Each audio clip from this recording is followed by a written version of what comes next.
घर वाटे मोठे होई जै गोसावी सेजे तै दंपत्यपणे जागे स्वामिनीचे. ही पुरुष प्रकृती निर्धारी, ही पुरुष प्रकृती निर्धारी, दोघेच दोघे नांदती घरी, वडील धाकुटे कोणी दुसरी, काही नसे ते ठाया. सोपा म्हणजे ओवी सोपी आहे. हा, आणि त्यामुळे ते म्हणतात घरात मोटके म्हणजे नेमके, म्हणजे घर वाते मोटकी दोघे. आता त्यांचं घर म्हणा किंवा ते नेमके दोघेच आहेत असं म्हणा. जै गोसावी सेजे रिघे तै दाम्पत्यपणे जागे स्वामिनीचे. तर म्हणाले की ते दंपत्यपणा म्हणजे एकमेकांचे जोडीदार, सहजीवन एकमेकांच्या बरोबर व्यतीत करणारे असं आहे असं समजा. स्वामिनीचे, ती त्याच्या ठिकाणी स्वतः मोठी कुटुंब राखणारी आहे. म्हणजे जशी गृहस्वामिनी म्हणतो तशी ती प्रकृती ही त्या प्रकृती पुरुषांच्या मध्ये स्वामिनीच आहे. घर असो की नसो नेमकेपणाने ते दोघे राहतात. तर म्हणून कुणाच्या लाजेची भीती नसे तेथसाची. त्यांना काय घरच पाहिजे असं नाही, कारण त्या दोघांच्या शिवाय कोणी नाही, म्हणजे यांना बघणारं कोणी नाही, ते मुक्त संचार करायला मोकळे आहेत. गाठ प्रकृती पुरुषाची कोणत्याही अवस्थेत. काही झालं तरी सुद्धा म्हणाले, सगळं प्रापंचिक रूपक दिलं त्यांनी, की म्हणाले प्रपंचामध्ये मनुष्याला सगळ्या समाजाचं बंधन आहे, अमुक तमुक की जे काही व्यवहार करायचे आहेत. तर इथे त्यांना काय व्यवहाराचं बंधन आहे म्हणाले, त्यांना कोणतंच, कारण ते दोघेच आहेत.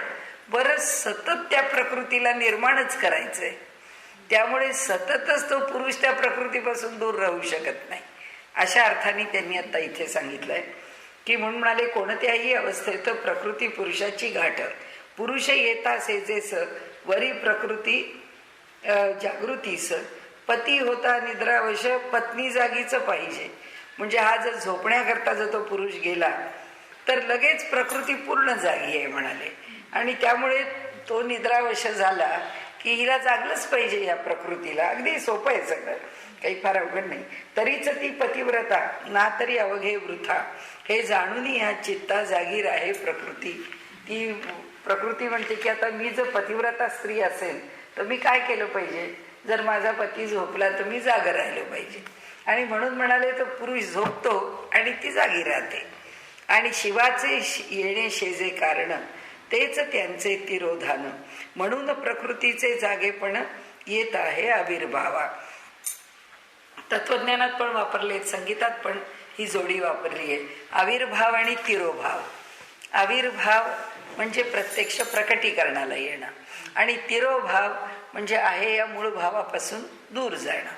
म्हणजे आता एखादं संगीतामधला जर दृष्टांत घ्यायचा तर एखादं मालकौस कोणीतरी गात आहे किंवा मारुबिहाग कोणीतरी गात आहे, तर जो राग गायला सुरुवात आहे त्या रागाची जी पकड असते ती साधारण पद्धत कशी आहे, आलापी वाढवताना त्या रागातले ते जे मूळ पकडीचे स्वर आहेत ते तुम्ही आलापी थोडी इकडे इकडे करा, पण त्याच्यामध्ये ते स्वर असे खुबीने गुंतले पाहिजेत किंवा गुंफले पाहिजेत की त्यातला जो मुख्य स्वर आहे यमन आहे, यमनमध्ये म हा तीव्र म आहे, आणि तो तीव्र म तुम्हाला तो प आणि धच्या बरोबर असा घेतला पाहिजे की ती म ची जागा आहे किंवा गरेसा निरेसा ही जी स्वराची पकड आहे त्या रागाची, की त्या त्या रागाप्रमाणेच तिथे गेलं पाहिजे.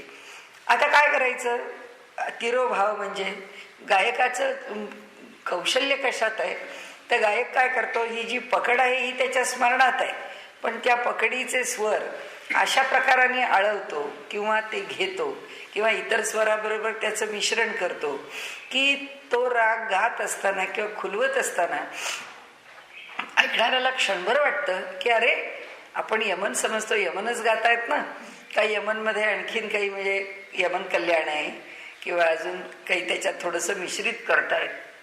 तर तसं करतो आहे असं आपल्याला जेव्हा वाटतं आहे तोच तो गायक त्या मूळ जागेवर येतो.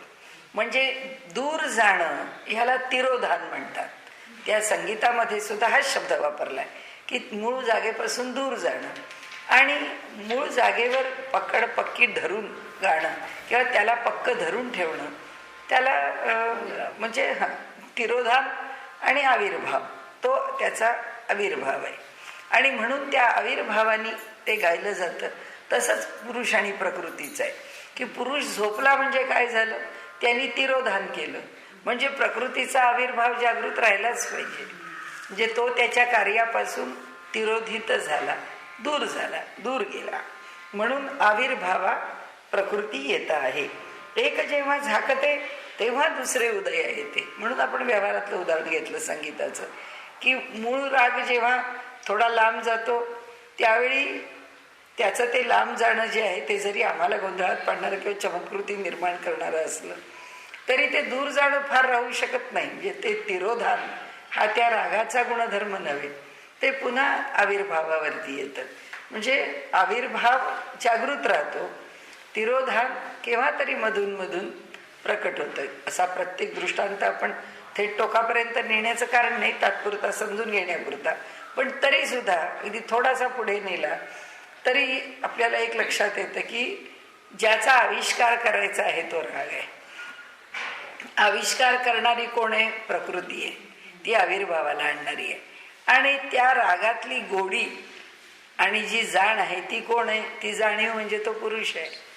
पण ती जी जाणीव आहे, हा राग कसा आहे याची मधून मधून जाणीव करून देण्याचं कारण त्या पुरुषाच्या थोड्याशा जागृतीने त्या ठिकाणी होतं की अरे तो जागा झालाय, हा राग आहे खरा, हा कसाही आळवता येतो. किंवा हे आळवण्याचं त्याचं जे कौशल्य आहे ते कौशल्य प्रकट करताना जे प्रकट होतं ते त्याचं ज्ञान.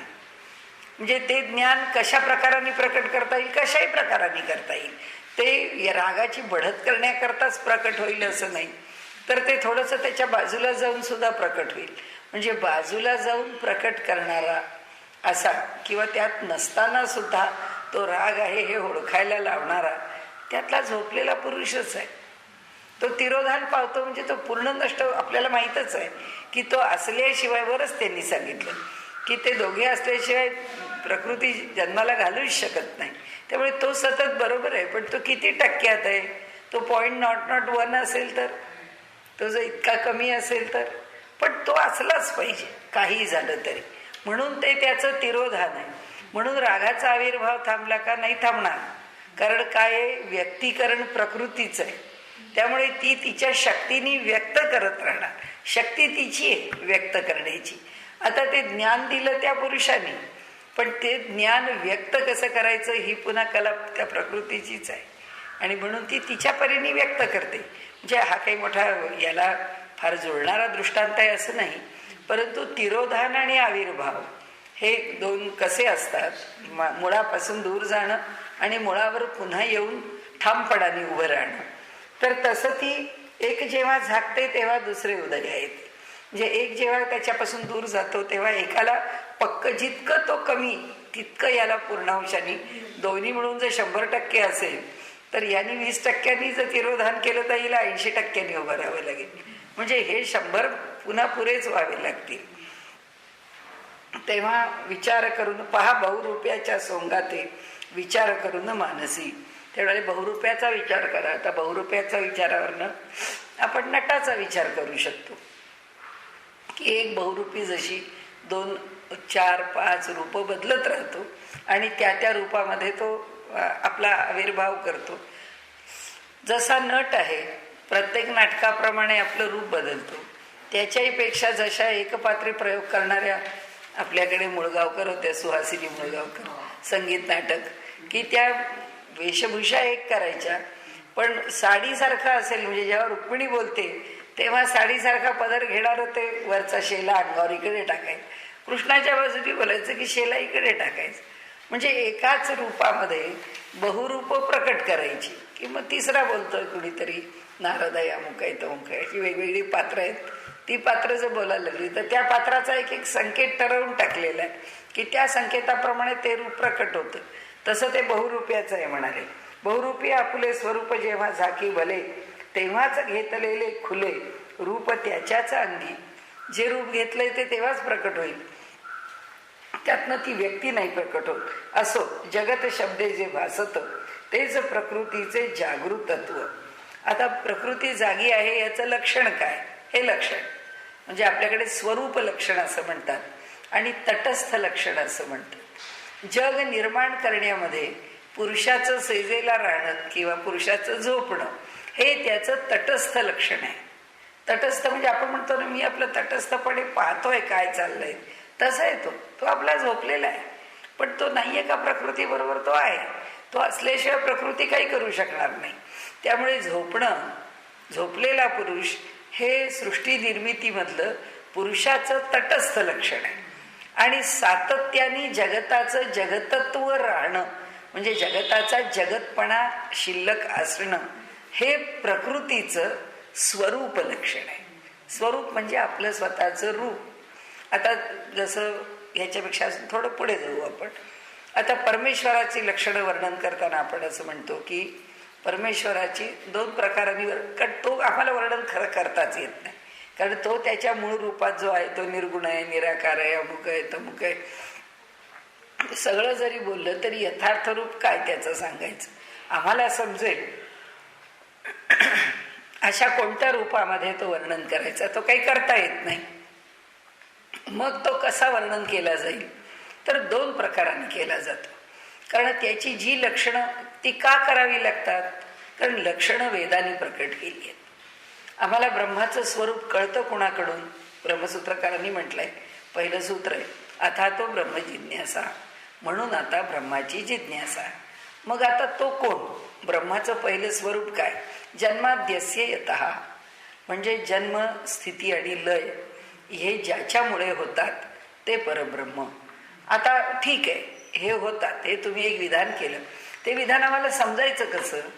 आम्ही काय असतं की आता सगळं शास्त्र चालतं, ते शास्त्र तर्काने चालतं, म्हणजे लॉजिकली चालतं. शास्त्र मांडताना तर्क उभा करून खंडित तरी करावा लागतो किंवा सुसंगत तर्क करत तरी जावा लागतो.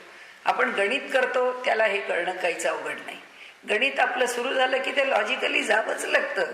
त्याच्याशिवाय तुम्ही, मला असं वाटलं याला काही तिथे कुठे जागा नसते, तुम्हाला ते गणित त्याच्या पद्धतीने, त्या मेथडनी किंवा त्याच्या सारख्या 4 आणखीन मेथड्स असतील, पण कोणत्या तरी पद्धतीने, ज्याला आपण गणिताची रीत म्हणतो, त्या रीतीने गणित सोडवावंच लागतं आणि ते गणित सुटतं. म्हणजे त्याच्या मागे जे सुटणं आहे ते लॉजिक आहे. शास्त्र असंच सोडवत नेलं जातं आणि ते सोडवून आपल्याला एका विधानापर्यंत आणून ठेवतं. आणि ते सोडवण्याचं काम कोण करतं तर तर्क करतो. नाही तर जे पटलेलं नाही त्याचा तर्क मांडायचा, जे पटलेलं नाही त्याला पूर्वपक्ष म्हणायचा आणि त्याचं खंडन करून आपला सिद्धांत पक्ष सांगायचा की हे तुम्ही म्हणता हे आम्हाला मान्य नाही आहे. म्हणजे आता समजा एक परधर्मीय मनुष्य आहे, तो पुनर्जन्माचा सिद्धांत मानत नाही. पुनर्जन्माचा सिद्धांत तुम्ही मानत नाही, पण पूर्व पक्ष कसा करायचा की काय आहे, पंचभूतांचा देह आहे आणि हा देह पडल्यानंतर आता हा पुन्हा काय जन्म घेणार, ह्या देहाला पुन्हा जन्म येणं कसं शक्य आहे? त्यामुळे हा देह काही पुन्हा जन्म घेऊ शकत नाही. आणि त्यामुळे तुम्ही ज्या प्रकारे पुनर्जन्म आहे असं म्हणता, तुम्ही म्हणता की वासनेच्या संगी जन्म येतो. कोण वासना? ती आम्हाला कुठे दिसली आहे का? ती जर आम्हाला दिसत नाही तर तिच्यामुळे जन्म येतो हे आम्हाला कसं कळेल? तो आत्मा पुन्हा जन्म घेतो, मग तो आत्मा कुठे राहतो? मग तो आत्मा आम्हाला दिसत नाही, तो आमच्या देहात सुद्धा आम्हाला कुठे दिसत नाही, मग तो आत्मा कसा पुनर्जन्म घेतो? असे सगळे अनेक प्रश्न उभे करून पूर्वपक्ष केला जातो. मग त्या अनेक पूर्वपक्षांच्या मध्ये जे जे मुद्दे घेतलेले आहेत ते मुद्दे सिद्धांत पक्षात खोडले जातात आणि आपलं जे तत्वज्ञान आहे ते त्या ठिकाणी मांडलं जातं. आणि म्हणून त्याची जी लक्षणं आहेत ती लक्षणं, आता हा एक प्रकार झाला की आपण शास्त्र मांडणी झाली. दुसरं असं आहे की वेदांनी तर त्या ब्रह्माचं रूप सांगून ठेवलंय की तो निर्गुण आहे, निष्कल आहे, अव्यय. उपनिषदामध्ये घेतलंय अव्ययम, अक्षरम, अनिर्देशम, अशा प्रकारे त्याचं वर्णन करत करत निर्गुणम, उदासीनम, निरतिशय अलिप्तम, अशा निरनिराळ्या प्रकारांनी त्याचं वर्णन करत नेलेलं आहे. आता हा असा निरतिशय अलिप्त असलेला हा सगळ्यापासून दूर असतो असं जेव्हा वर्णन केलं तेव्हाच त्याचं सगुण साकार वर्णन केलेलं आहे उपनिषदांनी. अग्नी ही देवता आहे, ती अशी अशी प्रकट होते, तिचं असं रूप आहे. परब्रह्म किंवा शंकर श्वेताश्वतर उपनिषदामध्ये शंकराचं रूपच वर्णन केलेलं आहे. आणि तो वृद्धेमध्ये आहे, तो तरुणांमध्ये आहे, तो कन्येमध्ये आहे, असा झाला. म्हणून वृद्धामध्ये काय तो वृद्ध झाला का आणि तरुणामध्ये काय तो तरुण झाला का? नाही म्हणाले. सगळ्या ठिकाणी तो एका आत्मरूपानेच राहिलेला आहे. असं म्हणून जेव्हा श्वेताश्वतर उपनिषदामध्ये परमात्म्याच्या सगुण रूपाचा उल्लेख केलेला आहे, याचा अर्थ असा आणखीन पण केलेला आहे. म्हणजे इथे ईशावास्य उपनिषदामध्ये सुद्धा सूर्याला देवता म्हणून, सूर्याच्या म्हणजे आदित्य मंडलामध्ये असणारा जो पुरुष आहे, यत्ते कल्याणतम रूपम तत्ते पश्यामी, जे तुझं कल्याणतम रूप आहे ते मला तू दाखव, असं त्यांनी ते म्हणजे तो पूषण असं त्या देवतेचं नाव घेतलंय. आणि हे पूषण एकर्षे, तू एकटा एक आहेस, आणि मग त्याचं वर्णन केलेलं आहे. पण तुझं जे कल्याणप्रद रूप आहे ते मला दाखव, याचा अर्थ त्या ब्रह्माला रूप आहे आणि ते रूप त्यांनी आम्हाला दाखवावं, म्हणजे त्यांनी ते रूप प्रकट करावं. ब्रह्माला रूप आहे याचा अर्थ तो ऋषींनी त्याला त्या रूपात पाहिलेला आहे, म्हणून तो म्हणतो किंवा पाहण्याची इच्छा आहे असं तो जेव्हा सांगतो की ते तुझं कल्याणतम रूप, याचा अर्थ ते रूप पूर्वी कुणीतरी पाहिलंय, की जे तुझं कल्याणतम रूप लोकांनी पाहिलेलं आहे ते तुझं कल्याणतम रूप मला पाहण्याची इच्छा आहे, असं तो ऋषी म्हणतो. तर आता ही जी वचनं आहेत, सगळ्यांनी तत्वज्ञान मांडायचं म्हटलं की निराधार तत्वज्ञान कोणी मांडलं नाही. निराधार तत्वज्ञान मांडणं ही वेस्टर्न फिलॉसॉफीची खासियत आहे. तिथे ते विशिष्ट म्हणजे विशेषत्वानी किंवा विशिष्टत्वानी आपलं आपलं काय मत आहे ते, हे माझं चिंतन आहे आणि हे मी मांडतो. आमच्याकडे इंडियन फिलॉसॉफर्स किंवा भारतीय तत्वज्ञान हे स्वतः प्रमाणाने कधी जात नाही. तर ते कशाने जातं? वेद प्रमाण आहे, त्याला वेदाचं प्रामाण्य मान्य केलंय की वेद आम्ही ज्ञानाचा मूलभूत स्रोत आहे. माझी बुद्धी काय विचार करते ती त्याच्याशी अनुसंधान साधते की नाही, त्याच्याशी साधर्म्य साधते की नाही, का त्याच्यापासून भलतं काहीतरी बोलते. त्याच्यापासून जर भलतं काहीतरी बोलत असेल तर ती काही फारसं बरोबर बोलत नाही आहे, म्हणजे ते आम्ही मान्य करणार नाही. त्याचं कारण आहे हे सिद्धांत जे आहेत वेदांनी मांडलेले ते सामान्य स्थितीत प्राप्त झालेले नाही आहेत, ते त्रिकालाबाधित सत्य आहेत. त्यानंतर त्या ऋषींच्या मनबुद्धी किंवा अंतःकरण किंवा देह म्हणजे पंचमहाभूत, त्यांचं अंतःकरण चतुष्टय, या सगळ्याच्या पलीकडे जाऊन प्राप्त झालेला सिद्धांत आहे. तर कदाचित मला माहिती नाही आपल्या रेकॉर्डिंगमध्ये ते रेकॉर्ड झाले की नाही, पण मंत्र निर्माण झाले ते अपौरुषेय एवढ्याकरताच म्हटले की ते निर्माण होताना त्या ऋषींनी, आता आमच्या योगाच्या सूत्रामध्ये एक एक सूक्ष्म सूक्ष्म आलंबन येत जातं, तसं तो जी आलंबनं घेतो म्हणजे जो आधार घेतो त्याच्या ध्यानाला, तो जो आधार आहे तो एकापेक्षा एक सूक्ष्म होतो. आणि हळूहळू हळूहळू असे सूक्ष्म आधार घेत घेत घेत त्याचं अंतःकरण जे आहे, म्हणजे पृथ्वीचं तन्मात्र घेतला तर पृथ्वीचा तन्मात्र गंध आहे, गंध हेच आलंबन आहे. मग जलाचा तन्मात्र रस आहे, रस हेच आलंबन आहे. अग्नीचा तन्मात्र तेज आहे, तेजरूप देवता हेच आलंबन आहे. मग वायू आहे, वायूचा म्हणजे गुणधर्म स्पर्श आहे, तर स्पर्श हेच आलंबन आहे की त्याचा स्पर्श माझ्या अंतःकरणाला होतो. म्हणजे कसं एक सूत्र आहे पतंजलींचं, वीतराग विषयम वा चित्तम, असं जे सूत्र सांगतं अर्थ त्याचा असा की वीतराग, ज्याच्या अंतःकरणामधून आसक्ती निघून गेलेली आहे. आता असं वीतराग विषयम म्हणजे ज्याच्यातून आसक्ती निघून गेली आहे असा विषय, म्हणजे असा कोणता तरी विषय किंवा असं कुणाचं तरी चित्त. म्हणजे समजा मला आता कशाबद्दलची आसक्ती निघून गेली, माझ्या व्यवहारामध्ये मला जर कोणत्याही वस्तूविषयी आसक्ती असेल, धनाविषयी आसक्ती आहे, माझ्या अंतःकरणामधून धनाची आसक्ती पूर्णपणे निघून गेली. मग आता माझं आलंबन काय? ज्याच्या ठिकाणी आसक्ती ठेवणार नाही पण जे धनाचा विषय आहे अशी जी लक्ष्मी भगवती, तीच माझ्या ध्यानाचं आलंबन आहे.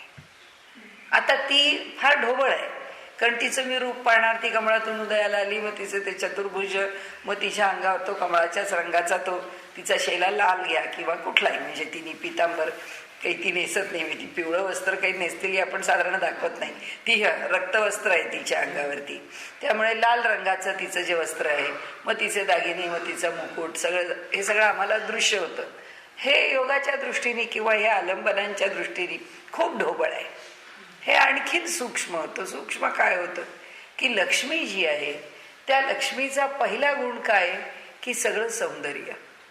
जगताचं सौंदर्य म्हणजेच ती श्री आहे. श्री या शब्दाचा अर्थ लक्ष्मी ह्या शब्दामध्ये अंतर्भूत असलेला आपण जो समजतो संपत्ती, तर तो अर्थ केवळ संपत्ती नाही, तो अर्थ श्री म्हणजे सौंदर्य. मग अंतःकरणाचं सौंदर्य आहे, मग रूपाचं सौंदर्य आहे, मग संगीताचं सौंदर्य आहे, स्वराचं सौंदर्य आहे. स्वर नाही आलंबन घ्यायचा, स्वराचं सौंदर्य हा आलंबन घ्यायचा. म्हणजे आता जसं आपण बोललो तसं मारुबिहागची जी संहती आहे त्या स्वरांची किंवा एकत्रीकरण आहे ती आपल्याला खूप आवडते. मग ती माझ्या मनामध्ये काय आनंद उत्पन्न करते, तो आनंद हेच त्या सौंदर्याच्या आविष्काराचं स्वरूप असल्यामुळे तो माझ्या ध्यानाच्या आलंबनाचा विषय आहे. म्हणजे इतकी त्या ध्यानाला सूक्ष्मता आणतात, ते हळूहळू हळूहळू सूक्ष्म होत जातं. आणि म्हणून ते ध्यान जे आहे ते पृथ्वीचा तन्मात्र घेतला गंध, तो गंध तन्मात्र पहिल्यांदा गंध घेऊन, मोगऱ्याचा गंध घेऊन सुद्धा पहिल्यांदा ध्यान होईल. शेवट तसं होणार नाही. पृथ्वी तन्मात्राचं आलंबन ओलांडताना त्या गंधाचा आविष्कार आहे. त्या गंधाचा आविष्कार काय, भगवंताला तो गंध म्हणजे तो सुवास असणारं काय अत्तर लावलं नाही, चंदनाचं लेपन केलं, तर लेपन केल्यानंतरची भगवंताची मूर्ती पाहिल्यावर माझ्या अंतःकरणात जो भाव उत्पन्न झाला तो भावच माझं आलंबन आहे. तिथपर्यंत पोचायचं, त्या भावाला आलंबन घ्यायचं. म्हणून त्यांनी म्हटलंय की वीतराग विषयम, हा विषयम जो आहे तो विषय त्याच्या ढोबळ विषय रूपात नाही घ्यायचा. त्याच्या ढोबळ रूपात फार सुरुवातीला आहे, पण त्याची सूक्ष्मता काय आहे, त्याची सूक्ष्मता इतकी पुढे नेली. आता वा चित्तम किंवा असाच वीतराग चित्त. आता वीतराग चित्त कुणाचं आहे, भगवान श्रीकृष्णाचं आहे, प्रभू रामचंद्रांचं आहे. मग आम्ही आलंबन काय घेतलं, प्रभू रामचंद्रांची मूर्ती नाही घेतली, प्रभू रामचंद्रांचं चित्त घेतलं. मग चित्ताचा कोणता भाव मला आवडतो, पितृभाव, त्यांचा पितृधर्म जो आहे किंवा जी पितृभक्ती आहे, तर तो त्यांनी आपल्या ठिकाणी जो पुत्रधर्म पित्याच्या ठिकाणी निभावलेला आहे. आणि पित्याला ज्या प्रेमाने त्यांनी ओळखलेलंच आहे की हा सगळा कैकेयीचा प्रकार आहे, ते थोडेच आपल्या आईला दोष देणार आहेत. त्यामुळे त्यांनी आपल्या आईलाही दोष दिला नाही, त्यांनी आपल्या पित्यालाही दोष दिला नाही. कारण त्यांनी ओळखलं माझे वडील एका वचनामध्ये बांधले गेलेले आहेत. फक्त माझ्या आईनी म्हणजे काय म्हणायचं आपण, wrong event at wrong time, एवढं झालेलं आहे की ही इव्हेंट ह्या घटनेला काही अडचण नव्हती, पण आईने ती नेमकी चुकीच्या वेळी ती घटना घडवून आणली. ठीक आहे ना, सगळे. म्हणून तर गदिमांनी म्हटलंय ना, पराधीन आहे जगती पुत्र मानवाचं. दोघेही सगळे पराधीन आहेत. ती तिच्या मनाने वश झाली आहे मंथरेला, म्हणून तिच्या अंतःकरणाची पराधीनता हे तिला करायला भाग पडते. म्हणजे तिच्या ठिकाणी ती पराधीनता सोडता आली नाही. आता तिने ते चाक वर उचललं युद्धाच्या समय कैकेयीने, म्हणून त्यावेळी अतिशय प्रेमाने नको एवढे 2 वर देऊन ठेवले. म्हणजे आली ना अडचणीत. इथे सुद्धा मनाचं सावधपण सुटलं. समर्थांच्या भाषेत बोलायचं तर तिसरे ते सावधपण सर्व विषयी, सावधपण राहिलं नाही तिथे. आणि ते सावधपण सुटल्यामुळे भलतेच 2 वर देऊन ठेवले. बरं, तू केव्हाही माग म्हणून सांगितलं, काळाची मर्यादा घातली नाही. बघ, वर्षभरात तुला काय मागायचं ते मागून घे, की 6 महिन्यात माग, आत्ता माग, असं नाही. तिला म्हणजे फ्री हँड देऊन टाकला. तिथे चूक झाली. म्हणजे ही पराधीनता दोघांच्या ठिकाणी. आणि प्रभू रामचंद्र म्हणतात की मी पिता पराधीनच आहे, म्हणजे वडिलांचं प्रत्येक वचन हे मला मान्यच आहे. त्यामुळे मी त्यांचं वचन डावलून मला हे मान्य नाही. म्हणजे आमच्या इतर धर्मामध्ये काय, औरंगजेबापासून घेतलं तर आपल्या मोठ्या भावाला बाजूला केलं, वडिलांना कैदेत टाकलं आणि स्वतः राज्यावर बसला. पुढे तर त्या दाराशुकोला मारून पण टाकलं. म्हणजे आपल्याला राज्य पाहिजे आहे, बस एवढं आपल्याला माहिती आहे, बाकी आपल्याला काही माहीत नाही. कोण वडील कोण काय. आता त्यांच्याकडे कशाला, आमच्या रुक्मिणी सुद्धा रुक्मिणीचं लग्न त्याला शिशुपालाशी करून द्यायचंय म्हटल्याबरोबर त्यांनी रुक्मिणी आपल्या वडिलांनाच म्हणजे भीष्मकांनाच त्याच्यामध्ये टाकून दिलं तुरुंगामध्ये. म्हणजे हे जे आहे ना की हे जे स्वार्थी लोक आहेत, हे जे दुराचारी लोक आहेत, त्यांची जी काही अंतःकरणाची पराधीनता आहे इथे तशी प्रभू रामचंद्रांच्या चित्तामध्ये नाही आहे. ते मनाला वशच नाही आहेत, ते वृत्तीला वशच नाही आहेत. त्यांच्याकडची जी वैराग्यशीलता आहे ती त्यांना आपल्या पित्याच्या ठिकाणी अनन्य भावाने शरण होऊ देते. आता जर समजा माझ्या मनामध्ये पितृभक्ती हाच गुण माझ्या अंतःकरणाला त्यांच्यातला भावणारा असेल तर पितृभक्तीने युक्त असलेलं किंवा ओथंबलेलं प्रभू रामचंद्रांचं चित्त कसं असेल तो आलंबनाचा विषय. ही अशी आलंबन आहेत. मग मला कोणतंही आवडेल, मग त्यांचं कोणतंही म्हणजे एखादी जर स्त्री आहे तिला आवडेल की बाबा काय हा पुरुष आहे की ज्याचं चारित्र्य संपन्नता आहे. म्हणजे चारित्र्य संपन्नता पुरुषाच्या ठिकाणी किती अभावानी आहे, पण ती प्रभू रामचंद्रांच्या ठिकाणी पूर्णार्थाने प्रकट झाली आहे. तेच मला आवडलेलं आहे. किंवा त्यांचं एक बाणी एक वचनी एक पत्नी हा जो बाण आहे तोच आवडला आहे. असं आपल्याला हा विषय लांबवायचा नाही, पण म्हणजे इतकी सूक्ष्मता त्या आलंबनाला येत जाते. आता कसे उलटे जातात की पृथ्वी तत्व त्याचं आलंबन गंध त्याच्यातल्या सूक्ष्मता की तो त्या पृथ्वी तत्वाच्या बाहेर पडतो, मग तो जलतत्वात येतो, मग रस, मग रसाची सूक्ष्मता की मग तो अग्नितत्वात येतो, मग अग्नितत्वामध्ये रूप, त्या रूपाची सूक्ष्मता की परमेश्वराचं कोणतं रूप त्यांनी डोळ्यापुढे घेतलं की अस्पर्श रूप आहे, तो अस्पर्श आहे, तो अव्यय आहे, तो खर्ची पडत नाही, हेच रूप डोळ्यापुढे घेतलं. म्हणजे गुणांनी युक्त असणारं रूप आणि गुणांच्या पलीकडे असलेलं रूप, तो निरंजन आहे, तो निर्गुण आहे, तो निराकार आहे, तो एकरस आहे. संबंध सगळ्या विश्वामध्ये तोच भरून राहिला. काय रूप तो घेईल त्यालाच माहिती, कारण त्याच्या पुढे आलंबन म्हणून त्या रूपाची जी सूक्ष्मता घेईल. आपण आपल्या व्यवहारापुरता एवढं नक्की म्हणू शकतो की बिंदू घेता येईल, आपल्यापुरता बिंदू घेता येईल, आपल्यापुरता म्हणजे जर पुढे विषय घ्यायचा वायूचा नाद घेता येईल, वायूचा स्पर्श आहे तर तो नादाचा स्पर्श आम्ही आमच्या श्रवणेंद्रियांना होतो की नाही, तर तसा स्पर्श घेता येईल. त्यामुळे नाद, बिंदू आणि कला ही सगळी अभिव्यक्ती आहे. नाद वरती आहे म्हणजे कुठे आहे, वायूच्या ठिकाणी आहे. म्हणून ती जी ओंकाराच्या वरची चंद्रबिंदी आणि जो बिंदू आहे तर तिथे नाद आहे. नादाच्या खाली दोन्ही सारखंच आहे, कला आणि बिंदू. बिंदू जरा अधिक सूक्ष्म म्हणा, पण कला ही तर खालच्या टप्प्यावरची अभिव्यक्ती आहे. कारण कला आली म्हणजे तिच्या ठिकाणी व्यक्तीकरणच आलं. बिंदूच्या ठिकाणी भले व्यक्तीकरण आम्ही अधिक ज्याला काय म्हणू भावानी प्रकट नाही झालेलं. नाहीतर कला म्हणजे आता ती कला आज लहान कला, मोठी कला, अर्धी कला, पूर्ण कला, म्हणजे अगदी ही एवढीच कला काढली पाहिजे असं पण नाही, अशीच काढली पाहिजे असं पण नाही, पूर्ण अशी काढता येईल. अगदी चंद्राचा एवढं स्ट्रोक ठेवून संबंध कला काढता येईल. आता काय कलाच म्हटल्यानंतर ती कला याचा अर्थ त्याच्या ठिकाणी उत्पन्न होणाऱ्या वेगवेगळ्या अभिव्यक्ती, आणि म्हणून ही संबंध विश्व ही अभिव्यक्ती आहे. म्हणून ओंकाराचा उलटा जाताना नादबिंदू कलामध्ये शेवटी काय उरतं, तुर्यगा आत्म्याच्या पातळीवर, थोडा विषय आपला बाजूला गेला आता, पण तुर्यगा आत्म्याच्या पातळीवरती जे अनुभवाला येतं तो नादाशिवाय एक त्या नादाची घुमणारी स्थिती शिल्लक राहते. म्हणजे आमचा लौकिक नाद राहत नाही, राहतो तो अनाहत नाद राहतो. आणि म्हणून ओंकाराचा अनुभव आल्यानंतरचे अनुभव जे लिहितात तो चिंचिण असा आवाज येतो, एक घुमणारा ओंकाराचा नाद राहतो.